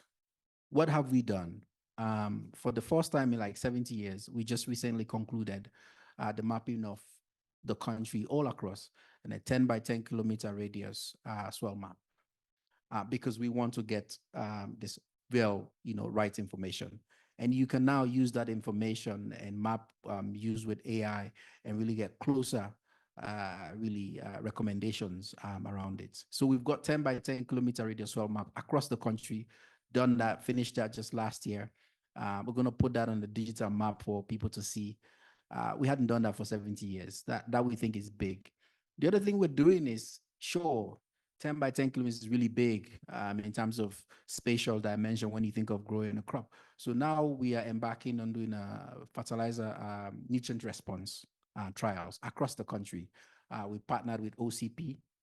We signed an MOU with them, and they're coming along with us to really go across the country, say, okay, we've mapped this well. Let's take a particular crop. What's the response we're getting in a real scientific way? And that will allow us to be just as precise as my brother here is saying, as they're doing in Zimbabwe. The other thing I think we also need to do, the large farmers in Sierra Leone use fertilizer and they know what they're doing. They do all the things that I've just said because for them, they're competitive, they're using it. It's the smallholder farmers, and there, because at the moment, they're not making profits, and a lot of what they do is for subsistence farming. It's subsidies that government give to them, and that has a lot of inefficiencies. And one of the things we are trying to do, and we're far advanced, we want to map all our farmers in a digital way, give them a digital ID, unique, tied to their unique national identification, with a card, with some biometric information. That can really allow us to shape our subsidy program. And we want to make sure the farmers that we support are ones that can translate this into business, so that when the subsidy drops off, they will have seen the value in the productivity gain in fertilizer use. And so that they can pick that up, so that it doesn't become a thing that they hung up on. Lastly, certified cocoa, organic cocoa is one of the main things we are pushing, which means we need organic fertilizer. Often when we talk, we leave that out. So I think we see a lot of uptake from farmers because they know if the yields go up for their cocoa and it's certified organic, they can use it. But they do need fertilizer, and it's organic that we're pushing in that way. So again, emphasis on that side for us will be very useful. We're far behind, but I think we're taking the steps with our soil mapping, with ensuring that we register our farmers, with making sure enhancing competitiveness for the produce that farmers get involved in. We believe we can make progress, and they can make those investments that they need in the fertilizer space. Thank you. Thank you, Minister Baka. It would also seem to me that particularly for the youth, and you've been passionate about talking about the youth, there are tremendous opportunities here, whether it's AI, whether it's drone technology for delivering inputs or for doing mapping itself. I think these just open up whole new areas for the younger generation. I'm going to come next to USAID with Stuart, and I understand that there are about 14 development partners. It could be off by a few that are uniting to support the implementation of the African Fertilizer Soil Health Action Plan. So my questions are as such. One, who are the partners? When will a collective commitment be made and announced? And what do you expect the impact of that to be? I gather we only have 3 minutes left, unfortunately, but I'm going to leave that last question in your bailiwick here.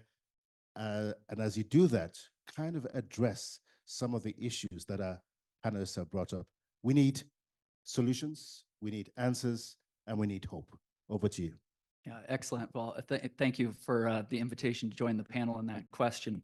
I'd like to start by just really applauding the AU, AUDA NEPAD, AU member states, FARA Soils Initiative for Africa for delivering on a very clear and prioritized action plan, the Nairobi Declaration. But now the work is really beginning. How do we implement together? And as development partners, we wanted to make sure that our support was collective and coordinated in support, not just various donors, various implementing partners, different activities.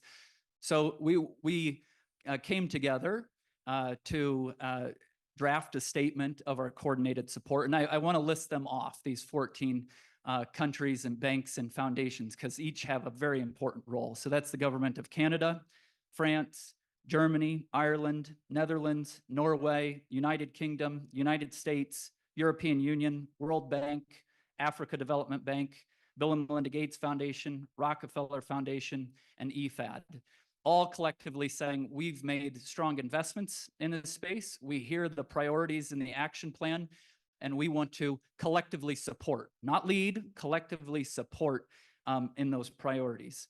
I think there were two big objectives of the statement: supporting collectively a coordination structure and how we support national plans, and supporting technical integration on different activities. So whether it's AI-driven fertilizer tailoring advice, we know that many donors are funding different tools, many different partners are developing different things.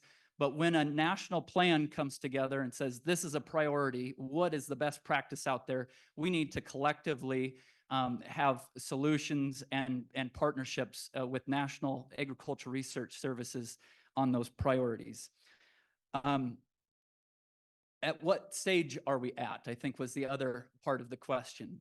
So to reiterate, those joint development partners are not creating a coordination structure, but supporting local implementation of those coordination structure pieces. And those pieces are well underway. At the continental level, we have AUD and NEPAD starting to think about a continental organization with FARA and the Soils Initiative for Africa.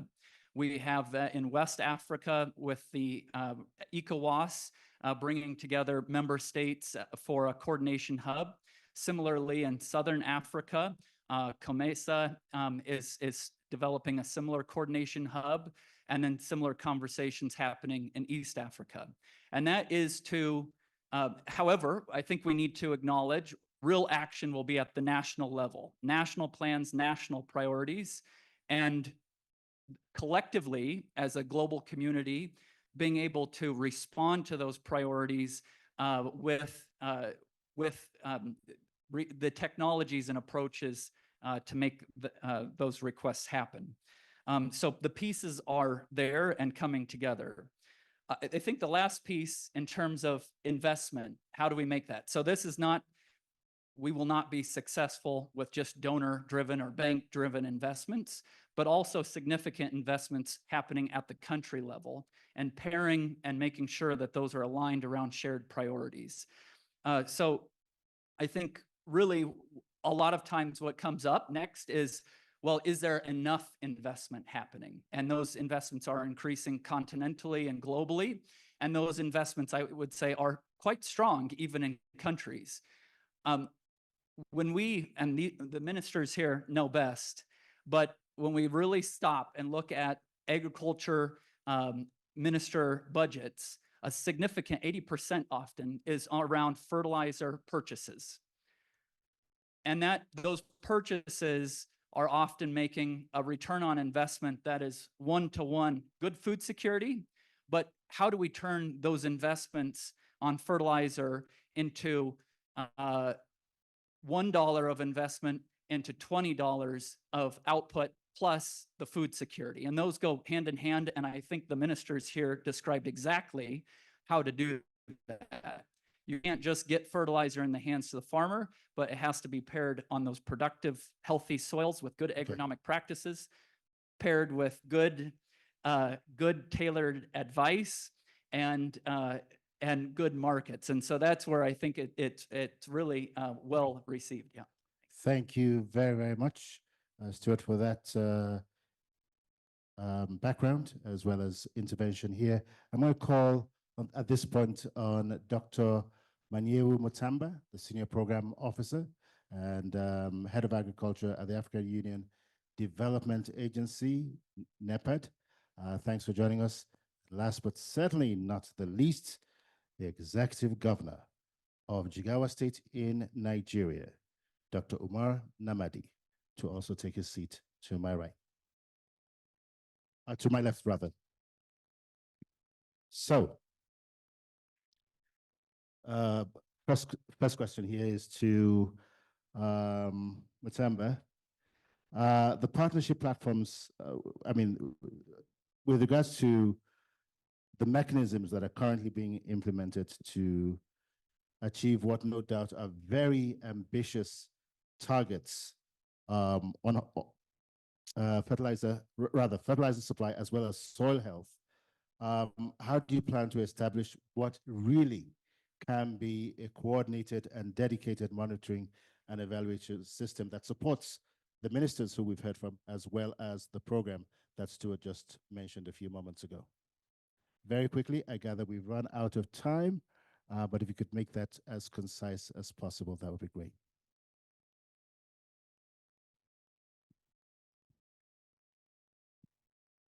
Thank you, moderator, and good afternoon to the honorable ministers here present and all the delegates.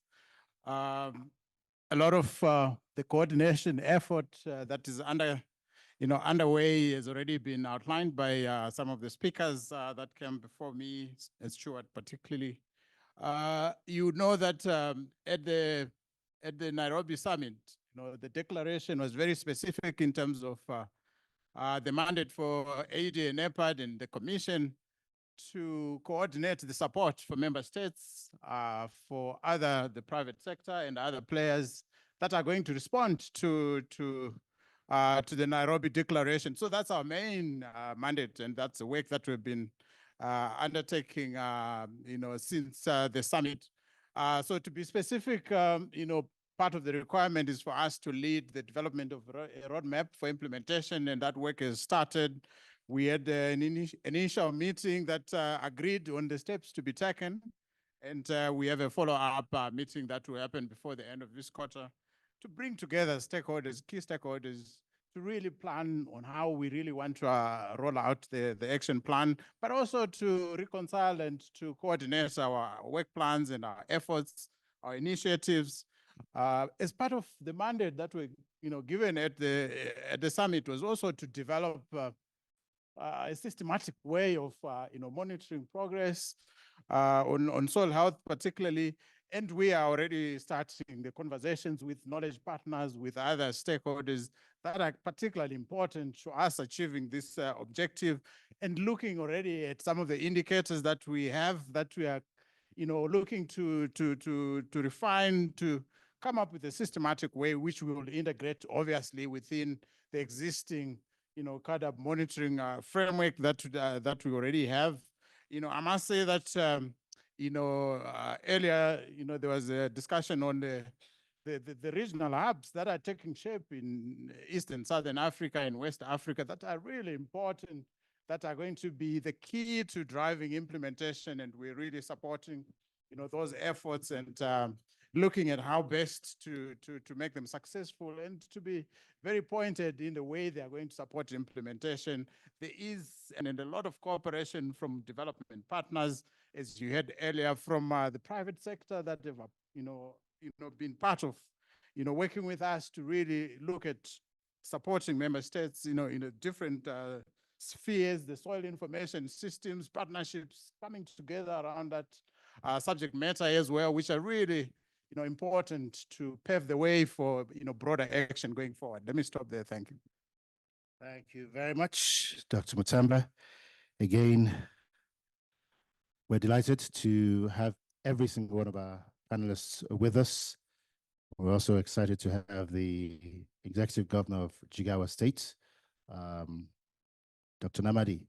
And our last question is to you. You've heard from our panelists, the ministers, as well as to Stuart from USAID, as well as the African Union Development Agency, NEPAD.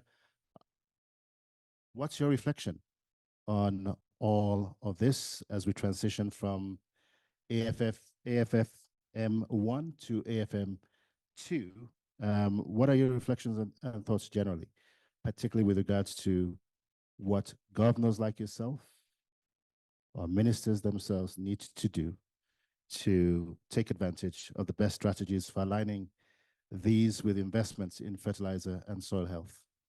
Your thoughts, sir? Thank you very much once again.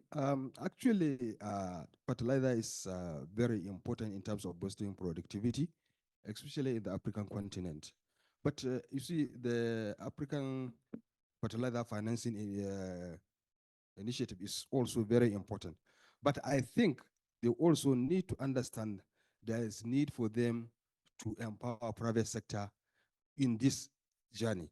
Because, for instance, we have us conflicting issues. Now, we need fertilizer in Africa, definitely we need, but also at the same time, our soil is getting degraded year in, year out. And in most cases, due to continuous application of this fertilizer. So now, what is the African fertilizer doing in terms of improving the soil fertility? Because the issue is not only to supply the fertilizer, but also there's a need for a lot of research to see what we can do to improve the fertility of the soil. Now, again, going along that line, the African Fertilizer Initiative, Financing Initiative needs also to see how they can promote the production of organic fertilizer. Because you see, this chemical fertilizer it has a lot of implication of our soil. The soil is getting degraded every year in, year out. So there is need to also to find an alternative way of also providing, improving the fertility of the soil. And I think organic fertilizer is key to that. So I think part of the initiative, what I expect the African Fertilizer Financing Initiative needs to do, also to find out the way they can improve or they can support, especially private sector, to go into organic fertilizer production, especially in African continent. I'm sure that will help a lot. Because now, for instance, we're trying to feed ourselves. By the time we feed ourselves, we need also to export some of this good outside this continent. Now, the Western world are saying that, okay, we need product which has no chemical fertilizer. That is another challenge. Most of what they need to be exported to them is something that do not have application for chemical fertilizer. So it means they need organic. So I think there is a need to look at the trend. Okay, well, we want to feed ourselves, we continue to apply fertilizer, but also we need also to reach out to the Western market. Because when we feed ourselves, we'll also be able to export to the Western market. So we should be able to invest. The investment should not only be on the chemical fertilizer, they should also find a way of empowering private sector to go into organic fertilizer production. This is very key. Thank you very much, Your Excellency, for again talking about the paradox, if we can call it that, of fertilizer. On the one hand, we need to exponentially scale up food production on the continent. But again, with an eye on the export market, how do we align with guidelines and quality, well, particularly quality guidelines with regards to the production of food? Because ultimately, even for the export market, the source of the food and how it is produced is also significant. So thank you very much for putting those two thoughts together for us. We really have run out of time. I'm just going to take one question from the audience, and then we'll take closing comments for this particular session. So hand raised, if you have a question that hasn't on your mind that hasn't been answered. The first hand that I saw was right over here. If you could come forward, tell us who you are and address your question to a specific member of the panel. A question, not a comment, directed to a specific member of the panel. Yeah, thank you very much. My name is Winnie Osula, and I'm the Gender Integration Lead at Agram based in Nairobi. Thank you very much for the presentations. What I wanted to ask is, we are talking about investing in fertilizer, and I'm wondering if the governments are looking at this kind of investments from a gender perspective. What we know is that the utilization of fertilizers is quite low among smallholder female farmers. So that's my question. What are we doing to ensure that we are investing in fertilizer from a gender perspective? And what AFFM is doing in regard to, the kind of recommendations they've made, the kind of focus, as well as the roadmap that has been developed. Thank you. Thank you very much. Does any member of the panel want to follow up on that comment? Honorable Minister Masuka, over to you, and then we'll bring this session to a close. Thank you very much. And I thank the questioner. In Zimbabwe, 52% of the population is women. And 62% of the farmers in communal areas are women. So when we produce fertilizer, we're producing for them.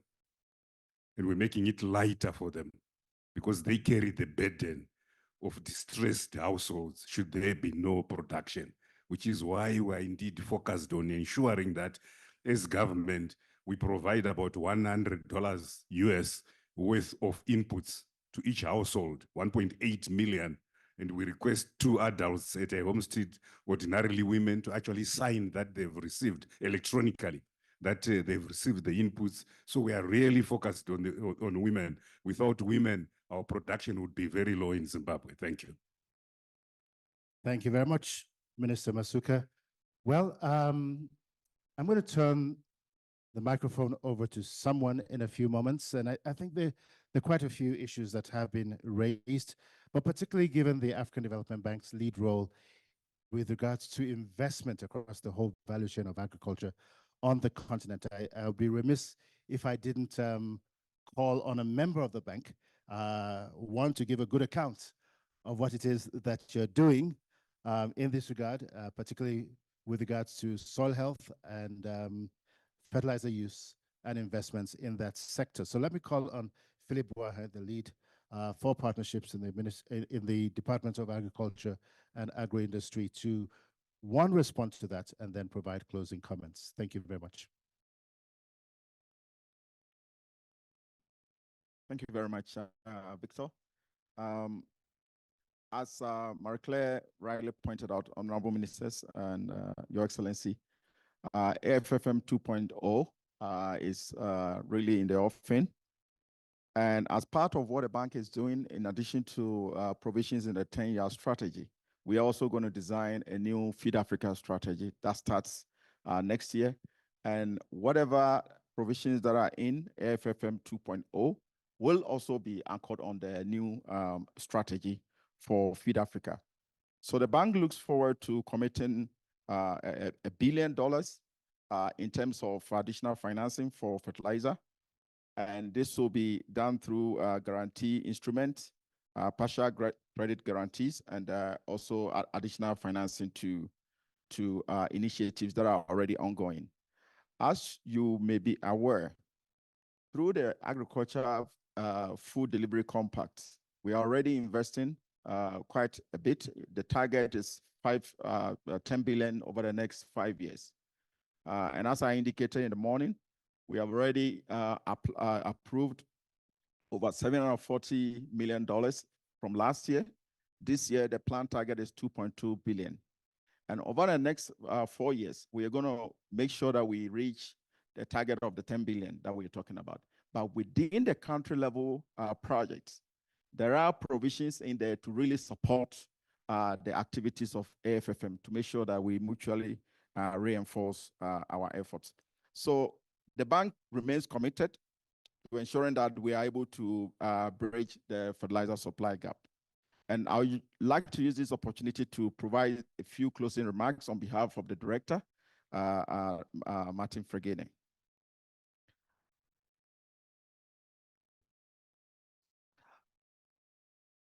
So So I'd like to use this opportunity to thank you, Your Excellency, and honorable ministers and distinguished panelists, and also invited guests for participating in this event. We are indeed grateful for your support and collaboration as we push for our agenda to implement the African Soil Health Action Plan. In line with our ongoing efforts, the bank is actively working to upgrade and enhance the AFFM to ensure that we're able to deliver on the promises that we have already and the commitments that we have made. I'd like to use the opportunity to say thank you very much on behalf of the director for participating in this event and also making it a success. Thank you. Thank you very much. Philip, if you could just join the panelists on the podium for a quick family photograph, and we will transition on to the next session. Thank you very much.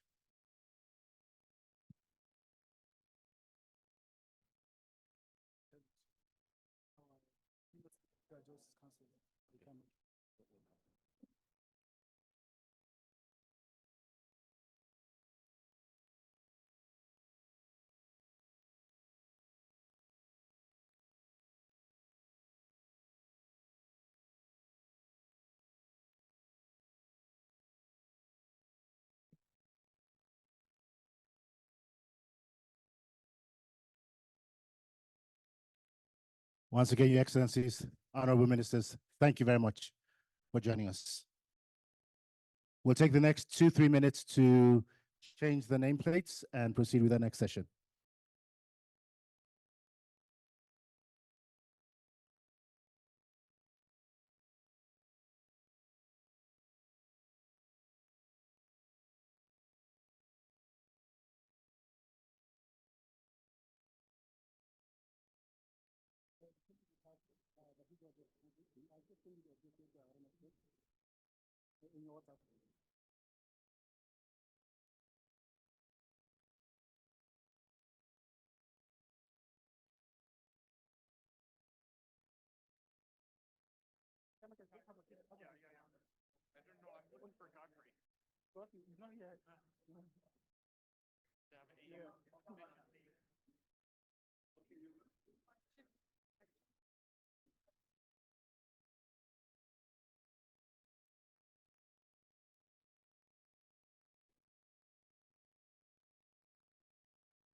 Just throw you in the fire.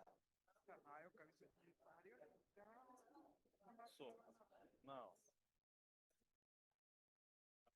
your name is Professor Abdullah.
Vision for Adapted Crops and Soils. My name is Victor Oladokun, and it is my honor and privilege to be the moderator of this session. One of the things that I find to be a pet peeve, and I'm going to appeal to our speakers and panelists, is to avoid the use of acronyms. It's a big pet peeve for me because I want to believe that beyond speaking to ourselves, we also need to speak to an audience that isn't part of the family in a way that they understand. So if you could cooperate with us in that regard, it would be greatly appreciated. We have a packed session, so we're going to move with alacrity and with speed. We're going to ask our speakers to speak fast and our listeners to listen fast. And I think at the end of the day, we would have accomplished our goals. As always, it is a pleasure. It is really, really a wonderful pleasure to have with us a woman who has taken over the years agriculture by the horns, and she's a mover and a shaker in the space. I see her shaking her head or wondering if I'm actually speaking about her. I am, because she's played and she continues to play a very significant role in advancing agriculture on our continent. And we're truly honored this afternoon to have with us Professor Lindiwe Sibanda. I'm going to invite her to the podium to provide very brief opening remarks or comments. She is the chair of the CGAR Systems Board. Please give her a warm welcome. Now, you know the deal. When we have women presenters, oh, no. Professor Lindiwe, just hold on for a few moments. Guys, now, just thank you very much. You know, one of the things about communication is this, particularly in the world that we live in. Once we've come from thousands of miles for a session like this, and then the session begins and you're looking at people and they're on their iPads and their iPhones. Come on, guys, work with me. So once again, please give the very distinguished, the one, the only, Professor Lindiwe Sibanda, a warm or even warmer round of applause.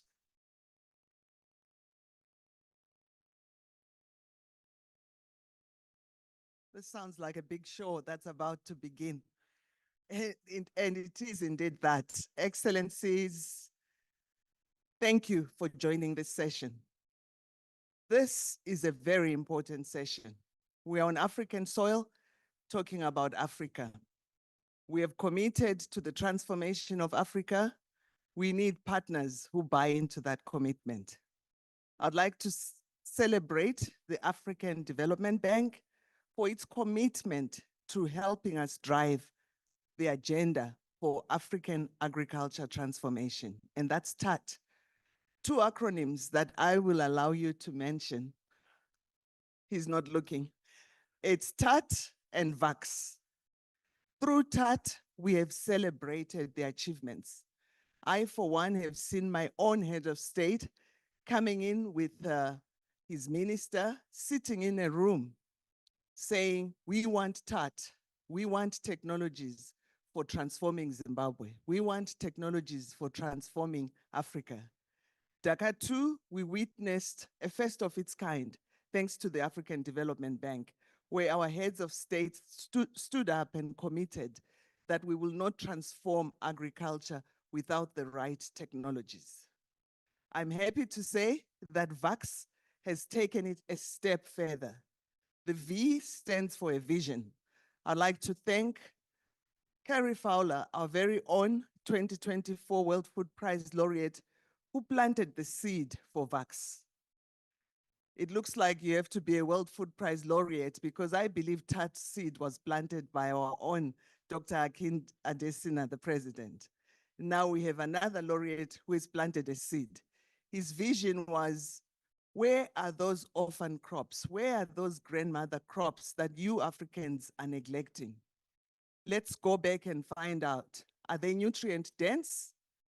Thanks to FAO, who did the analysis and came up with a list of crops that had been forgotten. And right from that, we said we will not use the word orphan crops. We will not use the word grandmother crops, but we are going to call them opportunity crops, because those are the crops for a time such as now. The vision was planted, and we were clear that we wanted crops that are adapted and the soils that are adapted to promote these crops. I want to thank the climate modeling group led by Cynthia Reisenwein, who took up the long list and vetted these nutrient-dense crops to look for climate resilience. We are now celebrating a list of long crops that are ready to be taken to the field. So how best can VAX be operationalized? I want to believe there is no better path than the one that has been developed, tried, and tested as TAT. TAT is scoring major successes in most of our African countries. We had showcases right from Sudan, from here in Rwanda, and it's clear that this is the pathway that we need to achieve impact. So today what we are celebrating is this marriage between TAT as the pathway, which was now pronounced by our heads of state, and VAX, which is going to be the next layer, where we are going to be celebrating for each of our countries which are the opportunity crops that are nutrient dense and climate smart. We are no longer doing either or. When we pushed the green revolution, we were looking for yield. Now we are addressing the shortcomings by looking at nutrition density, climate resilience, and healthy soils. Let me touch a bit on the healthy soils. We did recently in Nairobi hold the Soil and Fertilizer Summit, and I'm glad that there is happening in parallel an event on that. The sooner we can combine and work together to address nutrition insecurity, climate resilience, healthy soils with water, we will overcome the challenge of leaving Africa behind. What will that take? It will take a plan. We urgently need a plan for Africa. Without a plan that we all buy into, where we use our tools and experiences, we will be back here to say 2 countries are driving VAX. It has to be Africa-wide. Once we have the plan, we need the financial resources, and we are happy that our own bank, the African Development Bank, has been a champion in saying, let's use the technologies. We want the Asian Development Bank, we want the World Bank, we want all our banks to invest in transforming African agriculture. But more important, we want the scientists. And I'm happy to be coordinating an outfit with over 10,000 staff under one CGIR. Most have asked, what is new about the CGIR? What's new is that one, across all our 13 centers, we now have a common strategy. And that strategy says we are here to transform food systems, land systems, water systems in the face of climate change. What are we then going to do? We will develop technologies, test them through the system approach, and partner. We are going to partner with private sector. We're going to partner with our farmer organizations. Most important, we'll partner with our governments because we now need a conducive policy environment to drive these technologies.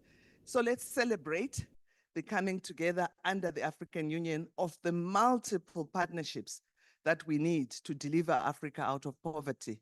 But most important, to reverse the malnutrition that has led to stunting. But most important, make sure no one goes to bed hungry.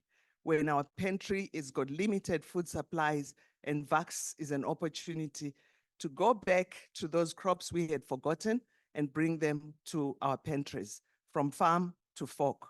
So this is an exciting time. The challenge is, what are we learning from TAT that will make VAX move faster? What is it in VAX that will help our countries stand tall and say, we ate these crops before and left them in the village. Now they're in the world supermarkets and everybody can try them, test them, and celebrate that Africa can really feed the world. So with those few remarks, I want to challenge all of us to take lessons from TAT, help us implement within VAX, and then scale Africa-wide. And I'm sure with science we can. Thank you.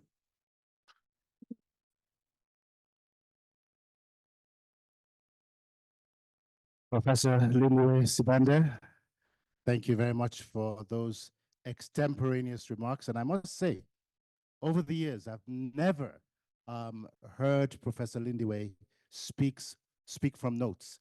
It's always been from the heart and greatly appreciated.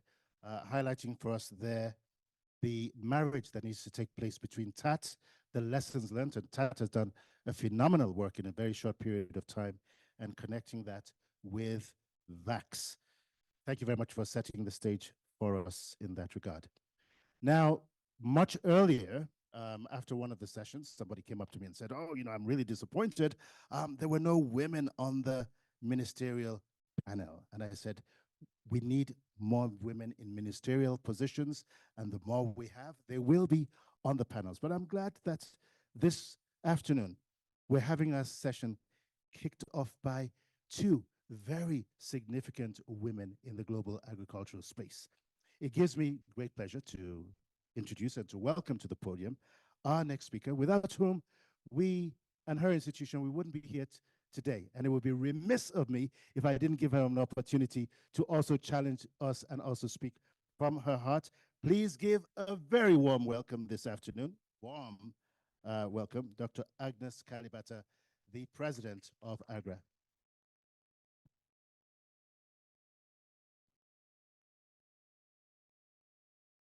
Good afternoon. Good afternoon to you all, and really a pleasure to come after you, Dr. Indiwe.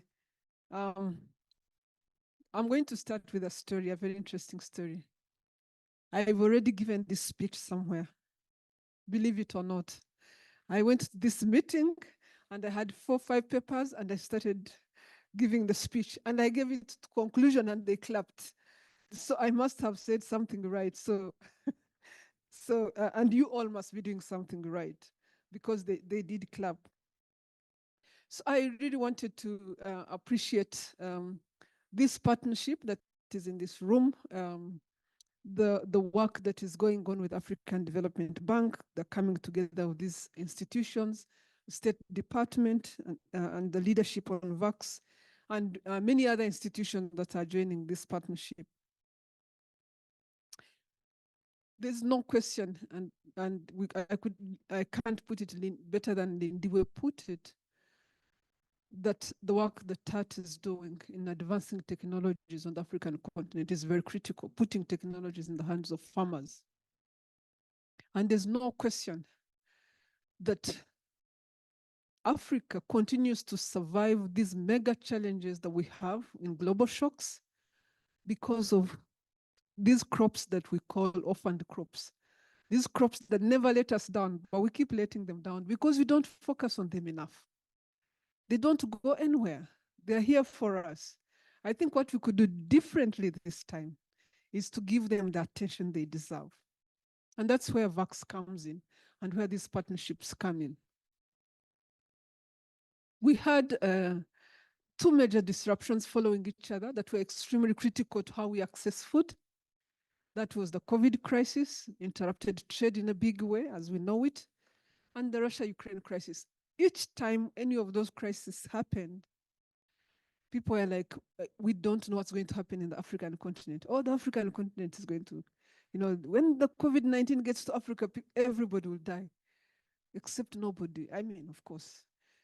When Russia-Ukraine happened, everybody was like, this is going to be a challenge. The reason we survived is because of cassava, is because of sweet potatoes, is because of sorghum, is because of millet, is because of those beans, those things that we don't pay enough attention to.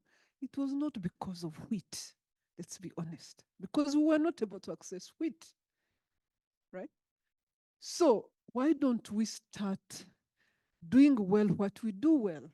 Why don't we start investing in developing products out of these crops that our land does well, our environment does well, and our people know very well? Why don't we start putting more energy in those? And why don't we build on the knowledge we have over many, many, many centuries of how to manage our soils? I remember when I was a kid, there was something called fallowing. Anybody remembers that? Of course, I'm one of those people that are getting a bit older. So fallowing was extremely important because we cared about soils back then. So I think part of what this is about is also about building on knowledge that we already know works for us.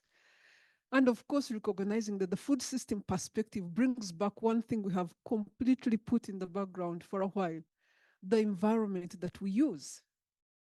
So back then we cared enough, then we somehow got lost.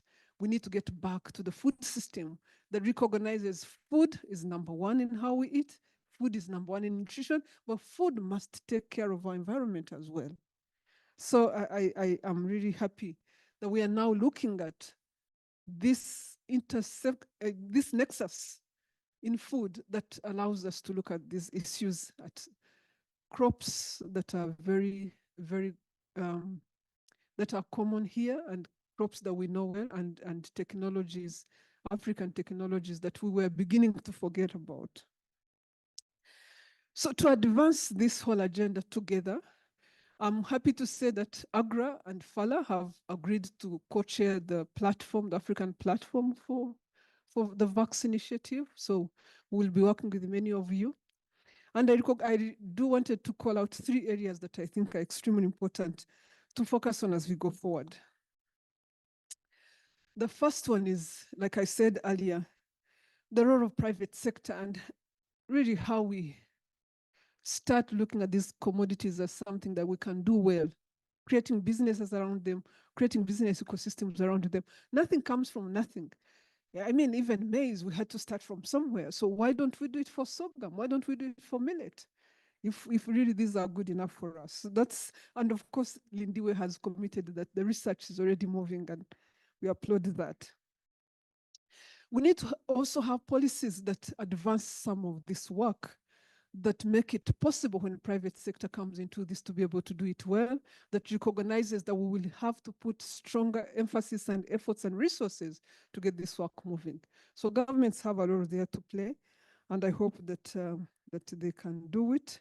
They can put these things forward. We also need to increase uptake of these adaptive crops. A while ago, when AGRA was still doing a whole lot of work with NAS, we actually worked on 21 crops. Most people think that AGRA used to work on maize. We worked on 21 commodities.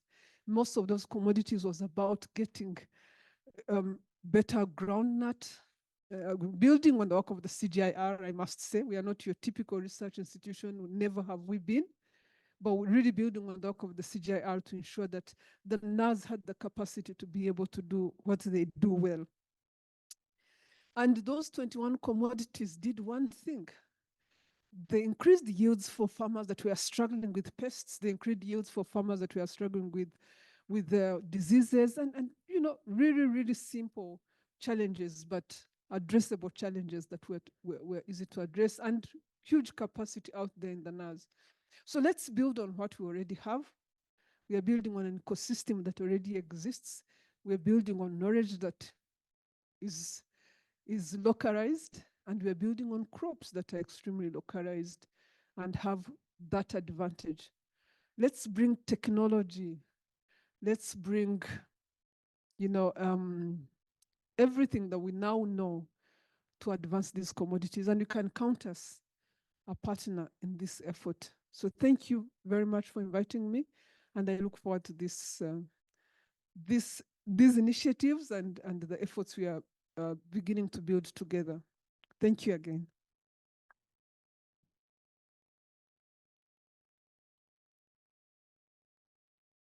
Dr. Agnes Kalibata, thank you very much again for mapping the nexus between TAT, climate, resilience, and again, transforming and providing a resurgence for crops that, like you said, we've long forgotten sometimes. Just a quick analogy before a panel discussion begins. For those who know me, I'm very big on African food, and I come from a place in Nigeria called Ondo.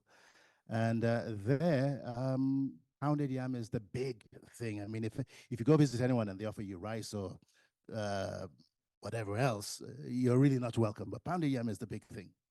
But recently, I got a shock. I went to a supermarket near where I live in Atlanta, and I picked up a few packages of gari, and pounded yam.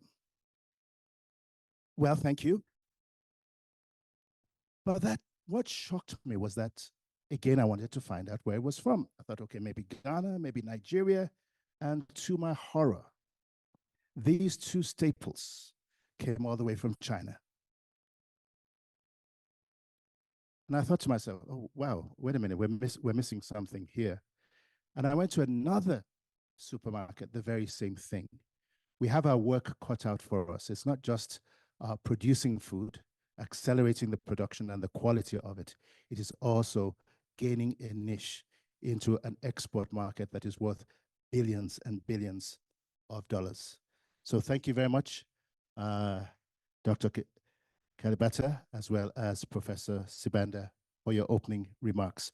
With that being said, we are going to transition quickly into our panel. No, actually, I believe, let me see. Try not to jump the gun here. I do apologize. I think we are starting. Are we going with Donald next? Oh, my apologies, most sincerely. I knew that we had you on the program. Function of the head, not of the heart. Please, again, join me in welcoming, before we proceed with the panel discussion, Donald Brown, the Associate Vice President, Program Management Department, IFAD. Please give him a warm welcome. Can you forgive? Clearly, I was forgotten in the panel after two such powerful speakers. So apologies if you have to listen to me now, but I'll try and be quick. IFAD, who I represent, another acronym, International Fund for Agricultural Development, I think many of you are familiar with it, is also very proud to be associated with VAX and TAT. We've already heard how important the two initiatives are. And from a perspective of IFAD, having two initiatives that really tackle two of some of the binding challenges to African agriculture is really important, because what we can do in IFAD is we can take the work and the outcomes, and we can combine them with a 10 billion portfolio that IFAD has in agriculture, over 60% in Africa, and really try and take some of these innovations to scale. IFAD's mandate, as many of you will know, is working with small farmers. Over 60% of the food in Africa is produced by small farmers. In fact, in Africa and Asia, small farmers are the most important producers of food. So if we are really to address the issues of food security, we are going to have to include small farmers, and this is where we feel we can come in. The initiative looking at soil health, at neglected orphan crops, whatever you want to say, is so important, but you need to combine that with the issue of looking at technologies that can be relevant for small farmers in Africa. And that's why we at IFAD are very excited about these two initiatives, and then being able to work with them both to take it at scale. Two examples of where we're already starting to work with VAX. In Malawi, we're working with VAX to look at scaling up drought-resistant crops and conservation agriculture. In Côte d'Ivoire, we're focusing on sustainable soil management and climate-smart agriculture. So just those initiatives and the injections from VAX, we're then able to take to multi-million pound or multi-million dollar programs and be able to take them to scale. And as I said, the technologies for African agricultural transformation is also vital in that context. But maybe I would end by saying that, you know, all this is really about partnership. We've all got something different to bring to the challenges, but also to the opportunities that African agriculture present. And we should all be working together. That's why with African Development Bank, with VAX, with TAT, IFAD's very proud to be another member of that partnership. But there's also others out there, such as the EU's Initiative for Land, Soil and Agriculture, ILSA, which is also another important one. So I suppose my plea at the end of this is actually there's more than enough work to go around. So we really need to ensure that we're working together, we're coordinating to really get the impact that we all want to see in that context. So maybe with that, I will close my remarks and say how much I'm looking forward not only to the partnership and the initiative this brings, but also that we can also work together truly across the board. Thank you.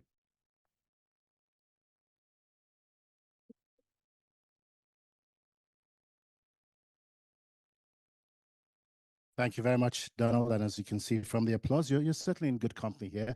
I appreciate it just as much as our previous speakers. Thank you very much to our audience here. But I also want to thank you, Donald, again, at every single session that you've been at, and also for IFAD. There are three things that I think have distinguished IFAD over the years. Number one, concerns about the climate. Two, the use of technologies. But more importantly, the farmers, the farmers, the farmers, the farmers. So I thank you, and I thank your institution for making the farmers, at the end of the day, the priority. So we will now proceed with our panel. And I'm trying to scan the room just to make sure that all of our panelists are here, and I think they're very well represented, or they are in the room. So, in no particular order, representing Dr. Henry Musa Paka, the Minister of Agriculture and Food Security in Sierra Leone, is Professor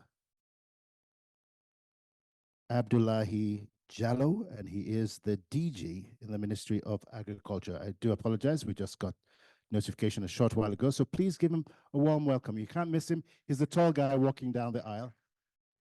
Professor Jallo, kindly take your seat on the podium. Good to have you, and thank you for representing the Honorable Minister, who I gather had to leave and go on to another meeting.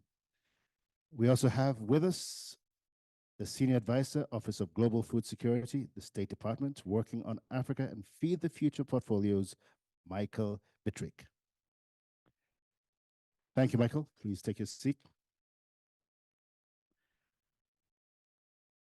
And the Deputy Director General of IITA, Bernard Van Leer. There you are. Thank you very much for joining us. And he will be followed by the Executive Director of East-West Seed Knowledge Transfer Foundation, Stuart Morris. Thank you, Stuart. Last but again, certainly not the least, Gerald Mweli, the Permanent Secretary, Ministry of Agriculture in Tanzania.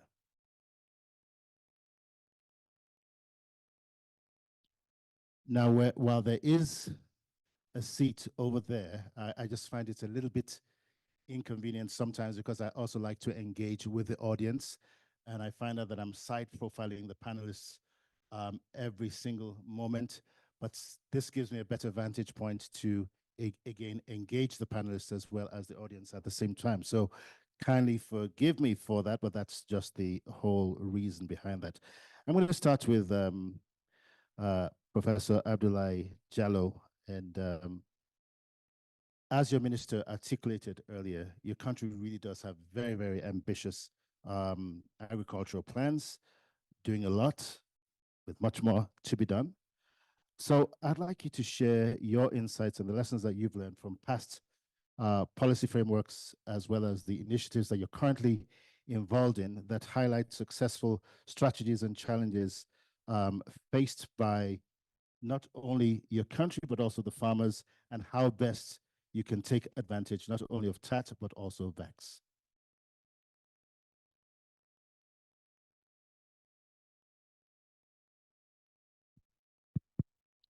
Thank you very much. I hope the audience will forgive me. This responsibility was just pushed onto me 30 minutes ago. You are more than able, Professor. If I'm incoherent, I'll be forgiven. Well, thank you very much. I think it's a great pleasure for me to share this podium with this esteemed gentleman, particularly the one on my right here who used to be my boss. I think that has been a very wonderful initiative on the African continent. We all Africans should be proud of that. I think for us who are 6 years and above, you will all remember the challenges that most of the technologies that you are developing are on the shelf. I think that is one of the driving forces of that let's come and do something, a vehicle that can push these technologies to farmers so that they can be used. And I think that has been proven beyond doubt. That has been a great opportunity for the CGIR, that is a consultative group for international agricultural research, to actually push technologies they have developed, particularly with regards to varieties, where up to now, no doubt about that their greatest advantage has been in developing technologies across regions, across commodities. And I think that has been proven well enough. Our new strategy in Sierra Leone is what we call Feed Saloon. I mean, two major objectives are increasing export and reducing food insufficiency. I mean, what will help us is to increase productivity and, of course, production. And if you talk about increasing productivity and production, you are talking about having the varieties that matter, having the technologies that will enable those varieties to reach their potential. That is absolutely important. And over the 5 or 6 years, I think that is what that has been doing. And I think one good example also is the fact that with regards to when the compacts are based on commodities, and countries have been asked to choose the crops that are of comparative advantage to your country. I think that has influenced policies towards choosing what compacts you will, as a country, adopt, not only as a country, but I think regionally as well. You will notice that when some policies are politically motivated, you bring in a crop, and every farmer across every region, irrespective of geographical differences, wants to have a cut of that variety, even if they are not adapted to their own environment. I think that has influenced that. In the first instance, for your country, choose this. And once you have gone through that process, you should be able to say, okay, in my country, where does this crop do best? Last but not least, I think one huge advantage I'll see in that is the fact that because the potential of that has been proven, the potential of the varieties have been demonstrated, and countries, policymakers have had the realization that research can work. The varieties and the technologies are a product of research. So it means indirectly that has been canvassing for the fact that government should fund agricultural research. Thank you very much. Thank you very much, Professor Abdoulaye Jallow. I think you've touched on several important points there. But again, I'd like to also acknowledge the work of the CGAI operating as one institution rather than, again, in a much more broken and not necessarily structured manner in the past. And these days, technologies which do not recognize boundaries are actually being pushed out much faster than they have in the past. To your point, as the legendary Nobel laureate Norman Borlaug would say, take it to the farmers. Ultimately, that's the whole goal of everything that we do here. Every single institution that's represented, whether they be sponsors, whether they be development partners, ultimately the goal is taking it to the farmers. So my next question comes to Michael Bittrick. I was just wondering, how can the VAX system help pretty much all of the organizations that are here in the room to really boost African food systems, and what kind of strategic partnerships should they be looking at in order to accomplish that? Mr. Moderator, let me start first saying that on behalf of Dr. Carrie Fowler, who's the Special Envoy of Global Food Security at the State. Can we crank up the volume, please, on on the mic. Yeah, thank you. On behalf of Dr. Kerry Fowler, he's the special envoy for the U.S. government at the Department of State, and the deputy deputy special envoy who is supposed to be here to provide remarks, Anna Nelson. It's my pleasure and honor to be able to share with you how we can link and partner together so that this vision for adapted crops and soils can have the best sets of support mechanisms and partner with most closely across multilateral institutions, including multilateral financial institutions, and UN organizations, and regional organizations like the EU, and beyond. This is a critical part of the way we see and are seeking to design our way forward. I do like the focus that we've been given by Dr. Agnes Kalibata, who said that orphan and traditional crops helped Africa to survive the last crisis. Let's use TAT and VAX to help it to not just survive, let's in fact thrive. In the days ahead, we can take the knowledge we have, these local capacities, these local opportunity crops can be used to help transform. No more anecdotes from China, and I've got one from India. I was so proud to serve sorghum at my home recently, and I went off the shelves locally there in Washington, D.C., looking for sorghum from Africa. In Washington, D.C., of course there's sorghum from Africa. No, India. I looked everywhere.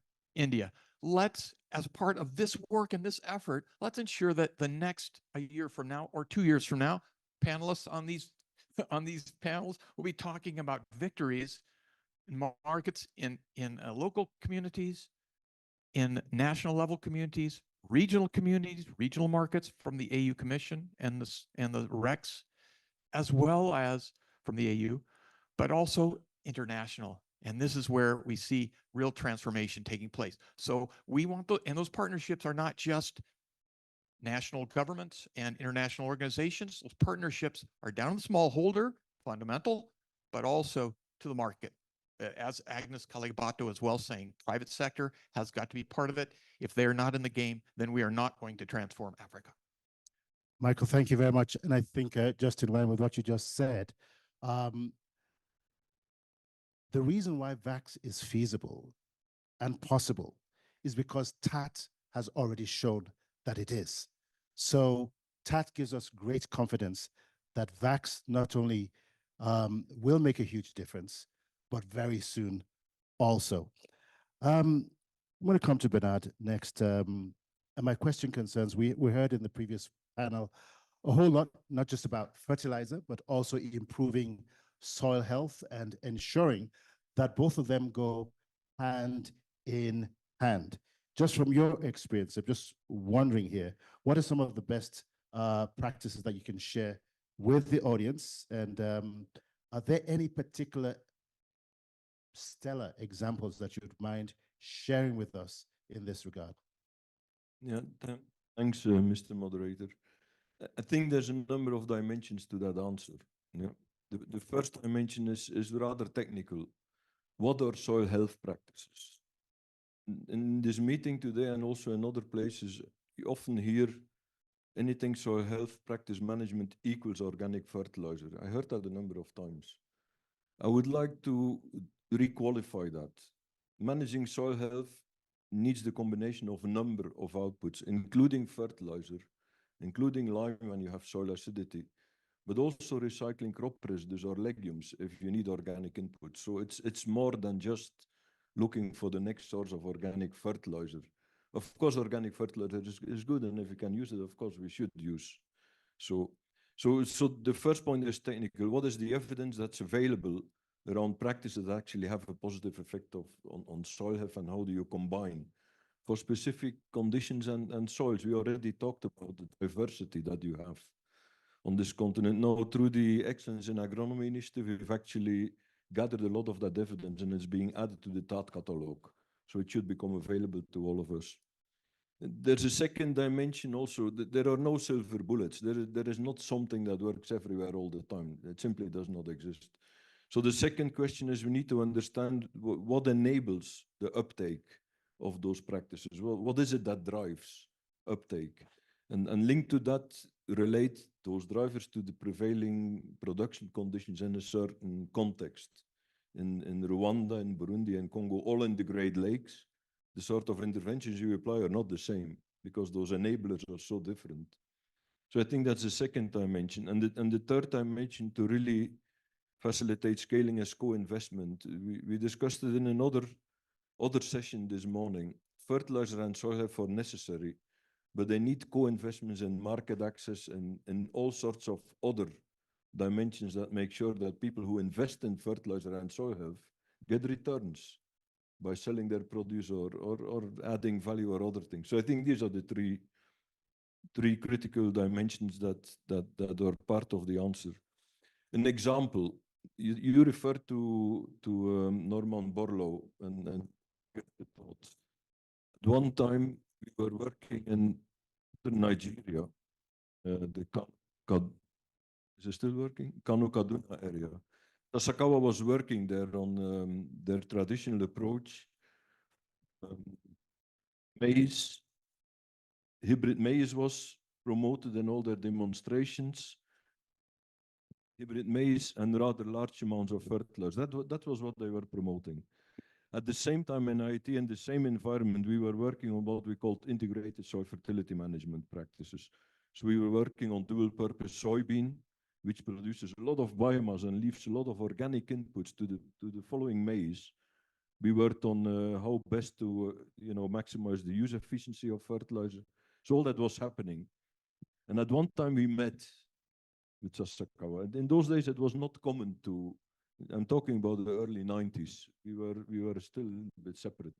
So we met Sasakawa and we started working together on the systems, dual purpose soybean, rotated with maize, have some inoculant, reduce your fertilizer rates because the efficiency was higher, and recycle the manure that was there and so on. And we could really see substantial impacts on yield with less use of fertilizer, but with deployment of all these other inputs. Norman Borlaug visited our site at that time, and he could not believe that the maize we visited had only had 45 kilograms of nitrogen. He couldn't believe it. He thought we were doing something secretly in the night.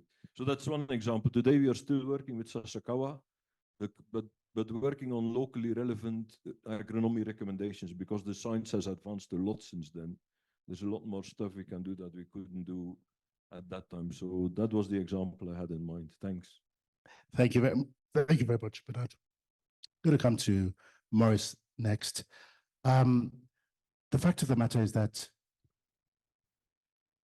life is not in the power of fertilizer. It's a secondary input, but life is in the power of the seed. And there's been quite a significant amount of work that's been done in terms of research and development. What is it that we can do to scale up the adoption of improved seeds and seedlings on the continent, as well as developing partnerships across the continent that are useful to the private sector as well as the farmers themselves? Thanks for the question, and a pleasure to be here this afternoon. I must admit, I talk very biased from a vegetable perspective. I'm all about vegetables, and that's what I would like to push a bit in this panel. There was talk earlier on about underutilized crops, or I think the word was orphan. We shouldn't say orphan. Just have you put the microphone a little bit closer to you. We don't say the word orphan now. We see opportunity crops, which is fantastic. But at the end of the day, what they are, they're underutilized. And I would classify vegetables in many countries, or certain parts of many countries, as totally underutilized. And I think before we need to start talking about partnerships, we need to get different stakeholders to recognize the opportunities of vegetables. And vegetables, it's not just nutrition. We all know that if you grow a lot of vegetables in a country, those vegetables, first of all, they'll come to local markets, which makes massive impact on nutrition. But more than that, it's the income for the smallholder farmers producing them. And you could say more or less by default, most of the vegetable production in Africa is done by smallholder farmers.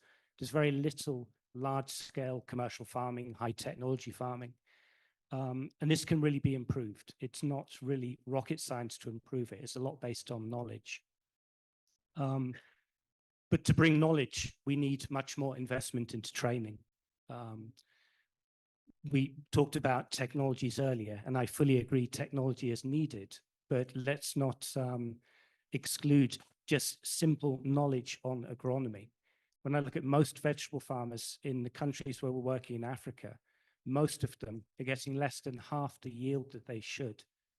And that doesn't require extra investment costs to increase that yield. It simply requires knowledge and good genetics of seed. The two of them combined, it's a very powerful thing. Thank you. Thank you very much. No, thank you very much. Really appreciate it. I'm going to come to Gerald. Your country, Tanzania, has had, again, significant success in recent years in transforming the agricultural landscape. And I was just wondering, are there any specific success examples that you would mind sharing with us that basically showcase some of the best practices and the policies that your government has put in place? Let's be practical here. Just hit the main points. Thank you. Our policy in Tanzania, especially for farmers who constitute 70% of the population, agriculture employs 60% of the population, and 30% of the export bill comes from the agriculture produce. Normally, our policy is focusing on wealth creation to farmers so that in turn, we can reduce poverty. Our policy is not to reduce poverty, but to create wealth and in turn to reduce poverty. Why?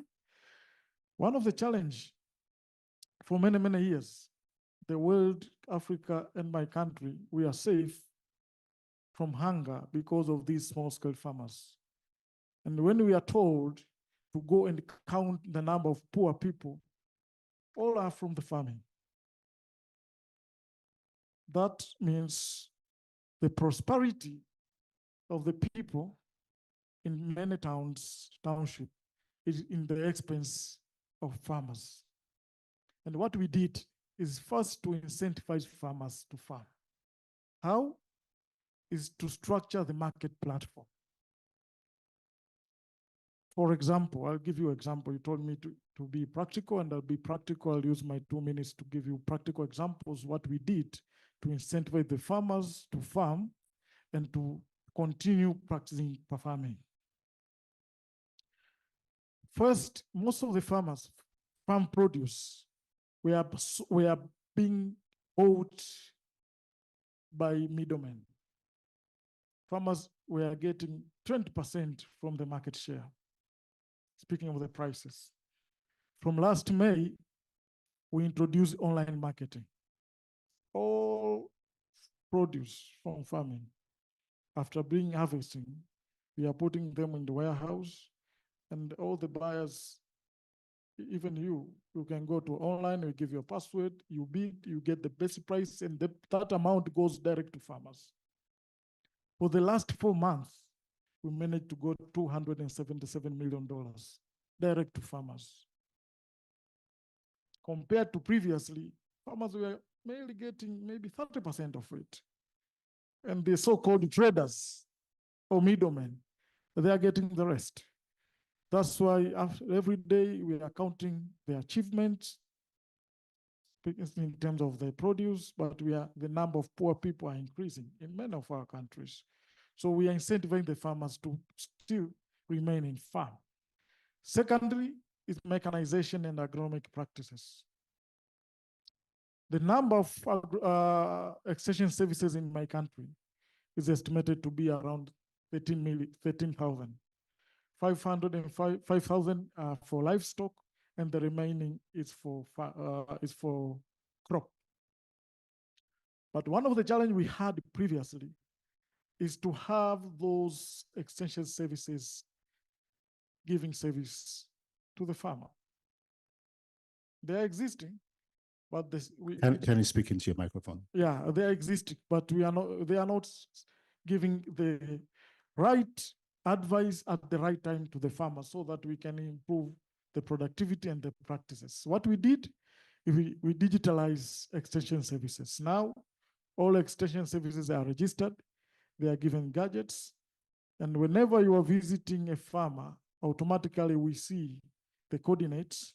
We see where are you, and you are supposed to report back to us.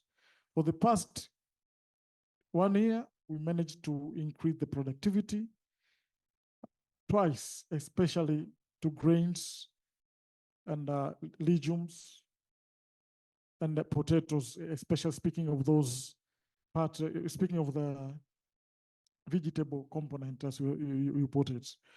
The last item I want to mention here is mechanization. 90% of the farmers in Tanzania are owning less than 2 acres. If we told them to buy tractors, you are making them poor. We told them what we want is them to use tractors, not to own tractors, to use tractors. So what we did, we introduced mechanization centers to villages. And are hired to farmers on daily basis at the subsidized rate so that they use the amount of time utilized at the farm is reduced, and we are increasing the productivity without making a farmer owning or get the farmers to have debt from the banks to own or to buy tractors. And the last item is fertilizer subsidy. One of the challenges we had in 2021 was production, productivity, and affordability of inputs. From 2022, we are investing nearly $100 million a year to subsidize fertilizer. And how do we do it? We are not buying fertilizer. We have designed digital program. We have allowed private sector to import fertilizer, to distribute fertilizer, and all the farmers are registered and they are given unique identification number. All fertilizers they have the QR coding. And once a farmer goes to this agro dealer, buy a bag, the agro dealer is supposed to scan the bag and put their digital number, which is unique identification number, belongs to farmer. And we are paying the difference. So what the government is doing, if the bag is 100,000, farmer is paying 70,000 and 30,000 is being paid by the government. By doing so, we know who bought the fertilizer, where the fertilizer is being used, but the overarching objective of it is to increase productivity at the expense of the trading. Thank you. Thank you very much, Gerald. And just as we had mentioned Norman Bollock earlier, that ultimately it's about taking it to the farmers. I think you've highlighted that in 5 very succinct areas: fertilizer subsidies that make a tangible difference, mechanization centers, scaling up extension services, 13,000 you mentioned. And I think really, really promising is minimizing the role of middlemen, an initiative that has placed, you said, $770 million in the pockets of farmers, a 30% increase. That's truly amazing. And I think something that we can model and hopefully scale up also in other countries. I'm going to take 2-3 questions from the audience, not comments. Please note, not comments, questions for our panelists. And I'd like for you to, again, direct your question to a specific panel member. So if you could just come forward, or if somebody can place a microphone in the hands of those who are raising their hands, that would be appreciated. Can I just have one of the microphones here, and then we can share microphones over here. Can somebody help me pass the microphone around? So I see a hand over here to the left. Any other hands raised? Okay, a second hand here and a third, and then we'll bring our session to a close. Could you just hold on, sir? So yourself, the gentleman right over here, do I see another hand? Going one, going two, sold. All right. Okay. All right, let's go with that. Yeah, I think it's on. Your name and your question. Thank you, the panelists and the moderator. My name is Dr. Geoffrey Anguyo from Uganda. I represent the SMEs. One question I'd like to direct to the success story of Tanzania. How can we access that information? That is exactly what we are fighting for, and that is exactly what we are putting on table. Digitalization, eliminating middlemen, we really need that information. The reason why I have come here. So how can we access that information?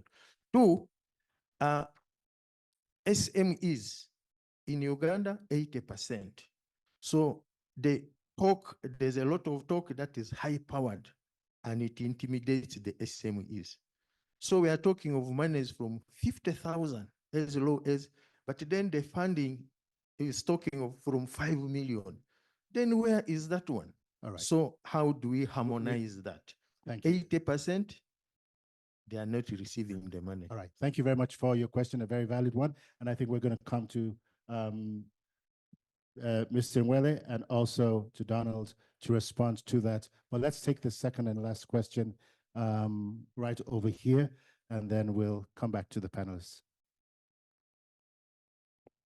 Hello, good afternoon. My name is Dr. Saifullah Umar. I'm technical advisor to the Jigawa State Governor on Agriculture. My question, one is question, one is comment. The question is to East-West Seed. No comments, just questions. Yeah. Okay.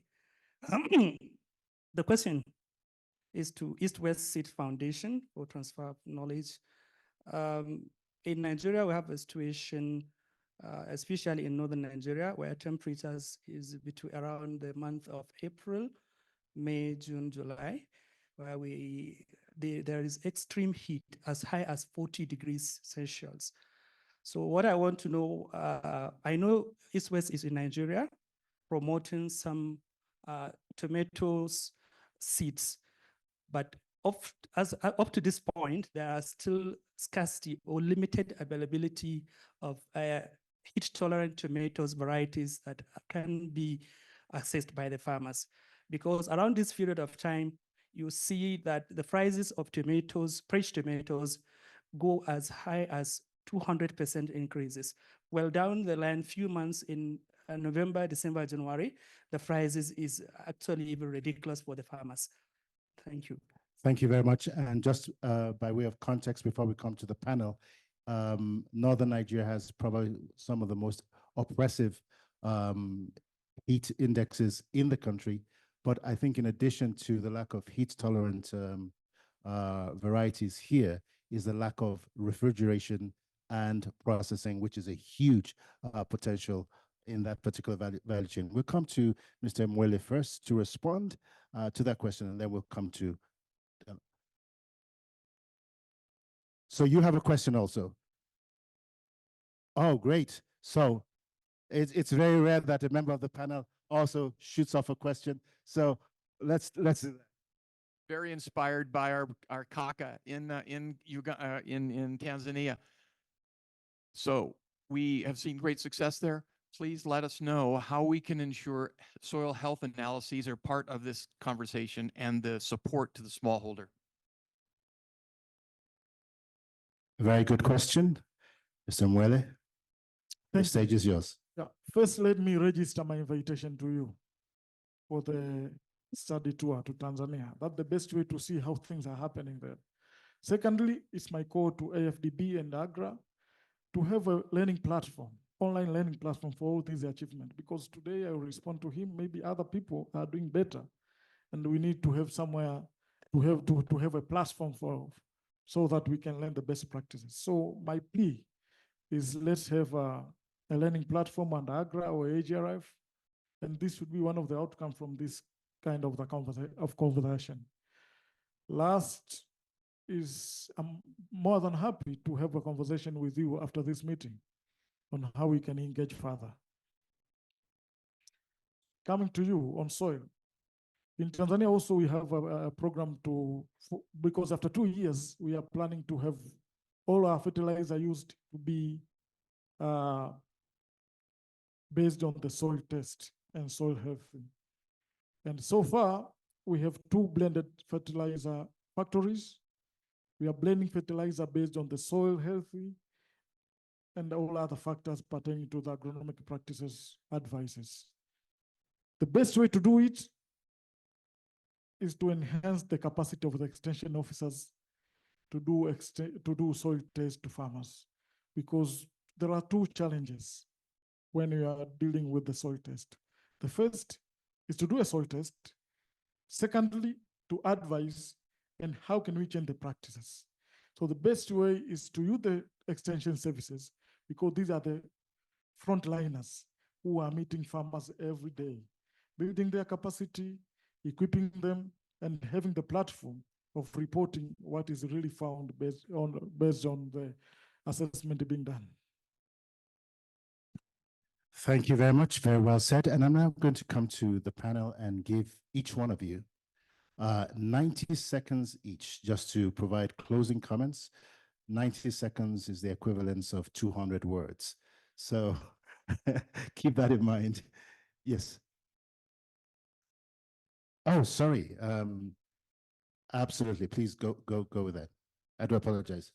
Yeah, please. No, that's not your 90 seconds, but respond to that question, and then we'll give you your 90 seconds. All right. So to the heat tolerance varieties, I think definitely we do have heat tolerant varieties of tomato that will go up to over 40 degrees. Not just us, but there are other companies that have also got heat tolerant varieties. But one of the biggest problems is seed distribution, and especially last mile access to seed. So that's one of the reasons we invest a lot into farmer training to stimulate demand. And then slowly, we get the distribution chain going. But without that demand, no one is willing to stock. So it's a bit of a chicken and the egg situation. It's not just heat tolerance that we're looking for either. It's also the other off-season production, particularly rainy season production. We do a lot in Kaduna and Kano. We have big farmer training programs there, which I'd really invite you to come and look at. There's a lot to learn from there. And just maybe one other comment, if you don't mind, your comment on, you said refrigeration or cold chains. Yeah, yes. I'd just like to respond. That would be part of my Absolutely. Please go ahead. I don't believe that is a solution, personally. I'm not saying it's not, but personally, I don't see it is. In terms of the seasonal or off-season cost of the volumes of vegetables you're talking about, this is not just Nigeria, but in any country, cold chain is just too expensive. And most countries we work in, including much more advanced markets in Asia, there is no cold storage and it functions. It's more to do with infrastructure, being able to move a product from A to B without going over all the ruts on the road, etc. And the variety, the genetics for transportability and storage is exceedingly important. Okay. And just one more thing, coming back again to the heat tolerance, it's not just the genetics, it's the way farmers look after that seed, the way they nurture that seed in the field is incredibly important all through the year, but particularly in the hot season. So using mulching, getting the plant as healthy and as resistant as possible, it really makes a big difference. Stuart, thank you very much. So we will take each of your 90-second, 200-word closing comments, beginning all the way from the left down to Mr. Nwele over here. We'll start with Donald. Closing comments. Donald? Okay. Yeah. Oh, yes. sorry. No, you said Donald, so I thought, No, sorry. is speaking. Okay, no, from the U.S. side, we are and working closely with the AFDB. We really hope this session allows all of us to reflect on the multifaceted challenges we have, and as we've said, the opportunities, and really focusing on the opportunities, especially with the great examples given to us by the panelists, both in the private sector, but even with national governments, really truly understanding the scope and challenges of the climate ecosystem that we're facing here. 10 years from now, it's going to be worse. We must prepare now. And that's why we need TAT and VAX principles to embedded in national level planning, but most importantly, to support the smallholder so they can transform economically, be part of the solutions. And this is what we are all about on the U.S. side and in supporting the work that AFDB is doing with TAT and much further beyond. And I do want to thank IFAD for the key partnership, a role that they've played supporting in the CG system, as well as FAO, to ensure that we have a multifaceted approach at all levels for this great opportunity. Michael Bretrick, U.S. State Department, thank you very much. On next to Professor Abdoulaye Diallo, 90 seconds. Thank you very much. I note that TAT is a continental initiative. It is ours. And luckily enough, it has started to bear fruits. I think we should do everything possible to make sure that we exploit whatever gains TAT has. So in that regard, I think we should be very careful and deliberately make sure that we benefit from the deficiencies that we have identified. We know that our soils are very poor. We know that we need nutrient management. Let me put it that way broadly. And if we miss that, it will be very difficult for the farmers to capitalize on soil fertility management. So which means we should have the right policies, we should have the right capacity at the farm level to be able to guide our farmers to benefit from soil fertility management. Number two, I believe I listened this morning, the ministers across the country are talking about mechanization. And when you are talking about mechanization, you are talking about large-scale production. I think we should be able to grapple with the transformation that comes with mechanization. If you look at the farming population in Africa or other developing countries, you will see more than 60% of farmers are in farming. So it means when you mechanize, when you revolutionize farming, you are going to reduce that population, which means we should be able to look at the value chain and make sure that once we release people from that production level, they can go up the value chain we need it to work. Thank you very much. Thank you very much, Professor Abdoulaye. And we'll come to Bedad Venlo next. Yeah, thanks. I'm going to comment on soil health. If we really want to talk about soil health practices, let's first agree what is soil health. Once we agree on that, that's going to be a little bit of a discussion. But what would you consider to be the fundamentals? I need more than 90 seconds for that answer. Bullet points. But I will. Well, you raise the issue. I will comment. I will comment in the end. All right. So, secondly, once you have agreed on that, you need to have ways to measure it. And there is a role for everything. There is a role for digital soil mapping. We heard about that this morning. There's a role for soil testing. There's also a role for local soil knowledge, because each of those methods come with their own costs and challenges and practicalities. Now, we as an international R&D organization, we do a lot of work in all those spaces. So I can talk for a long time, giving you answers to all of those questions. Yes, I want to extend your 90 seconds by another 90 seconds. When it's about agronomy, when it's about crop production, we talk a lot about growing crops here. Yeah? When it's about crop production, if you would ask me, how do you define soil health? I use 4 parameters. Carbon, which is related to nitrogen stocks and all sorts of other things. Soil pH, we don't want soils below 5.5. Available phosphor. Phosphor is a big problem in a lot of those soils. And some measure of soil structure, aggregate stability, or something which is really physical health. That's for crop production. But soil health has a lot of other functions in terms of climate, in terms of water regulation, in terms of biodiversity. So you may need to complexify your KPIs if you look at those other functions too. But this is a really short summary. I know, but you've done very well with that, and thank you for at least shining the light on some of the fundamentals here. So thank you, Bernard. We'll come to Stuart Morris next for your 90 seconds. Yeah, and I'm going to talk about vegetables. I'm sorry about that.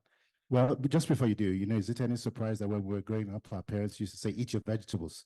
Don't eat your vegetables. So vegetables are You need to important. eat your So vegetables. go for it. And seriously, most consumption, we talked about productivity being twice under what it should be. Most consumption is the same. So you think about the opportunity for growing markets in vegetables, it's absolutely enormous. And the brilliant thing about vegetables, farmers only need small plots of land. So if you take half an acre, which is only about 2,000 square meter, with good practices, this isn't high technology, just good basic agronomy, you can make 2,000 USD annual net income just from that small area. It's a fantastic crop, not just as a standalone crop, but also for crop diversification or income diversification. And maybe one particular outstanding vegetable crop for Max and Tat to think about is pumpkin. It's an amazing crop, easy to grow, highly nutritious, and it's got a massive market potential, which is still very latent in Africa. So our founder, Simon Grote, who many of you may know as the 2019 World Food Prize winner, so I believe he's got some wisdom behind him. His vision is to grow 1 million hectare of pumpkin in Africa, not himself, obviously, but smallholder farmers. And that may take 10, may take 20 years, but that requires partnerships. And yeah, thank you. Thank you very much. And to Gerald, Mweli, Thank you. final thoughts. My final thoughts are food sovereignty in Africa is possible. Agriculture transformation is also possible. What is really important, we should avoid reinventing the wheel. Let's have the platform to exchange the knowledge. Let's have the platform to exchange best practices, because what we are doing in Africa, somewhere in the world, they did it. It should be seen, look like we are now forming a new world. We are now starting farming potatoes because we understand that somewhere in the world, they have the best practices in farming potato. So let's work on having the platform to exchange knowledge, best practices, and this will help us to reduce wastage and the misuse of funds. Thank you. Thank you very much, Michael Bittrick, Professor Abdoulaye Diallo, Bernard Venlo, Stuart Morris, and Gerald Mweli. Thank you very much for really enriching our discussion this afternoon. Very much appreciated. And thank you for lighting the fire under every single one of us. Please stay on the platform while we take closing comments from Dr. Innocent Musabi Yimana. He's going to kick me for mispronouncing his last name, and I'm really, really particular about that. So it's a function of the head, not of the heart, so kindly forgive me. Closing comments, please. Thank you so much, our moderator. Just start with that clap for our moderator. The whole day was just amazing. Thank you, moderator. So allow me to make just a quick comment on behalf of the African Development Bank, specifically my director who's supposed to be in this position, to thank you all for your active participation and invaluable contribution to today's discussion. This has been very engaging, productive, from the enriched panelists, but also our speakers, from the chair of CGR System Board, the president of AGRA, and associate vice president of IFAD. So we really thank you all. As we come to the end of this insightful, engaging session, I want to express our gratitude to all speakers, panelists, and participants for the engaging contribution and discussion. Today's discussion have underscored the critical importance of innovative technology, strategic partnership, and sustainable practices in transforming Africa food system. We have highlighted the potential of technology for African Agriculture Transformation Program, TAT, and the vision for adapted crop and soil vacs as powerful tools to drive agricultural productivity and enhance food security and sovereignty, as you rightly said, my colleague, Permanent Secretary. And it is possible. And it has been very clear throughout that through a partnership, as highlighted to all speakers and panelists, we can achieve this. So key element that came out through as were discussed, bringing along the private sector is very important. That was clearly highlighted.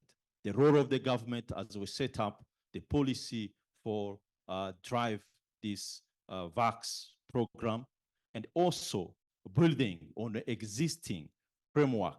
And the one was discussed here is about the TAT program, the technology for agriculture transformation on the continent, and specifically using the existing framework that is normally called the TAT clearinghouse, whereby working with government, helping government to design the agriculture investment program by using expertise from CGIAR will make the difference by accompanying the design, bringing in this technology into investment operation and accompanying the implementation. That's really the game changer. That was very highly highlighted.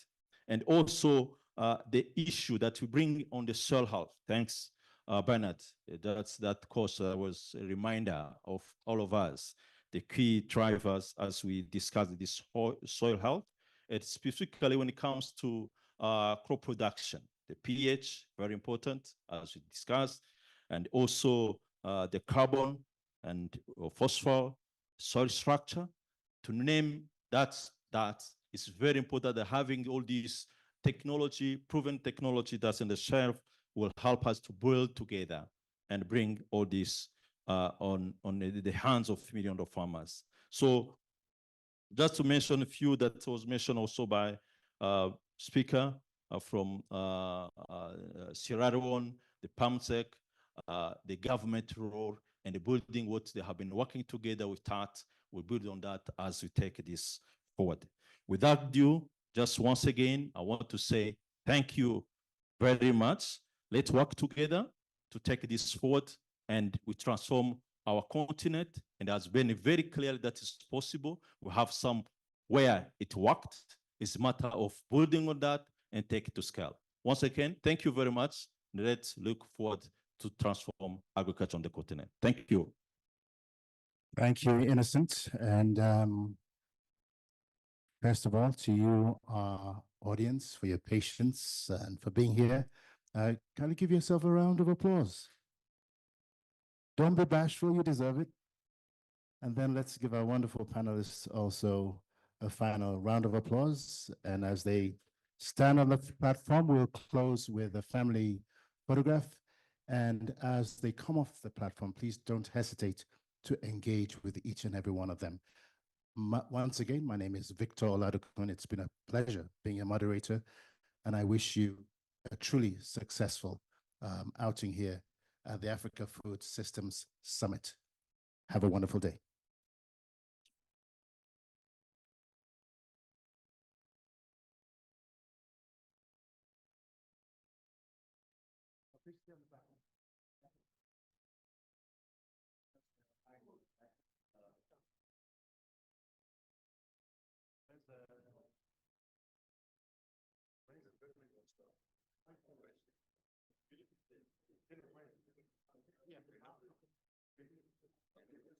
Yeah.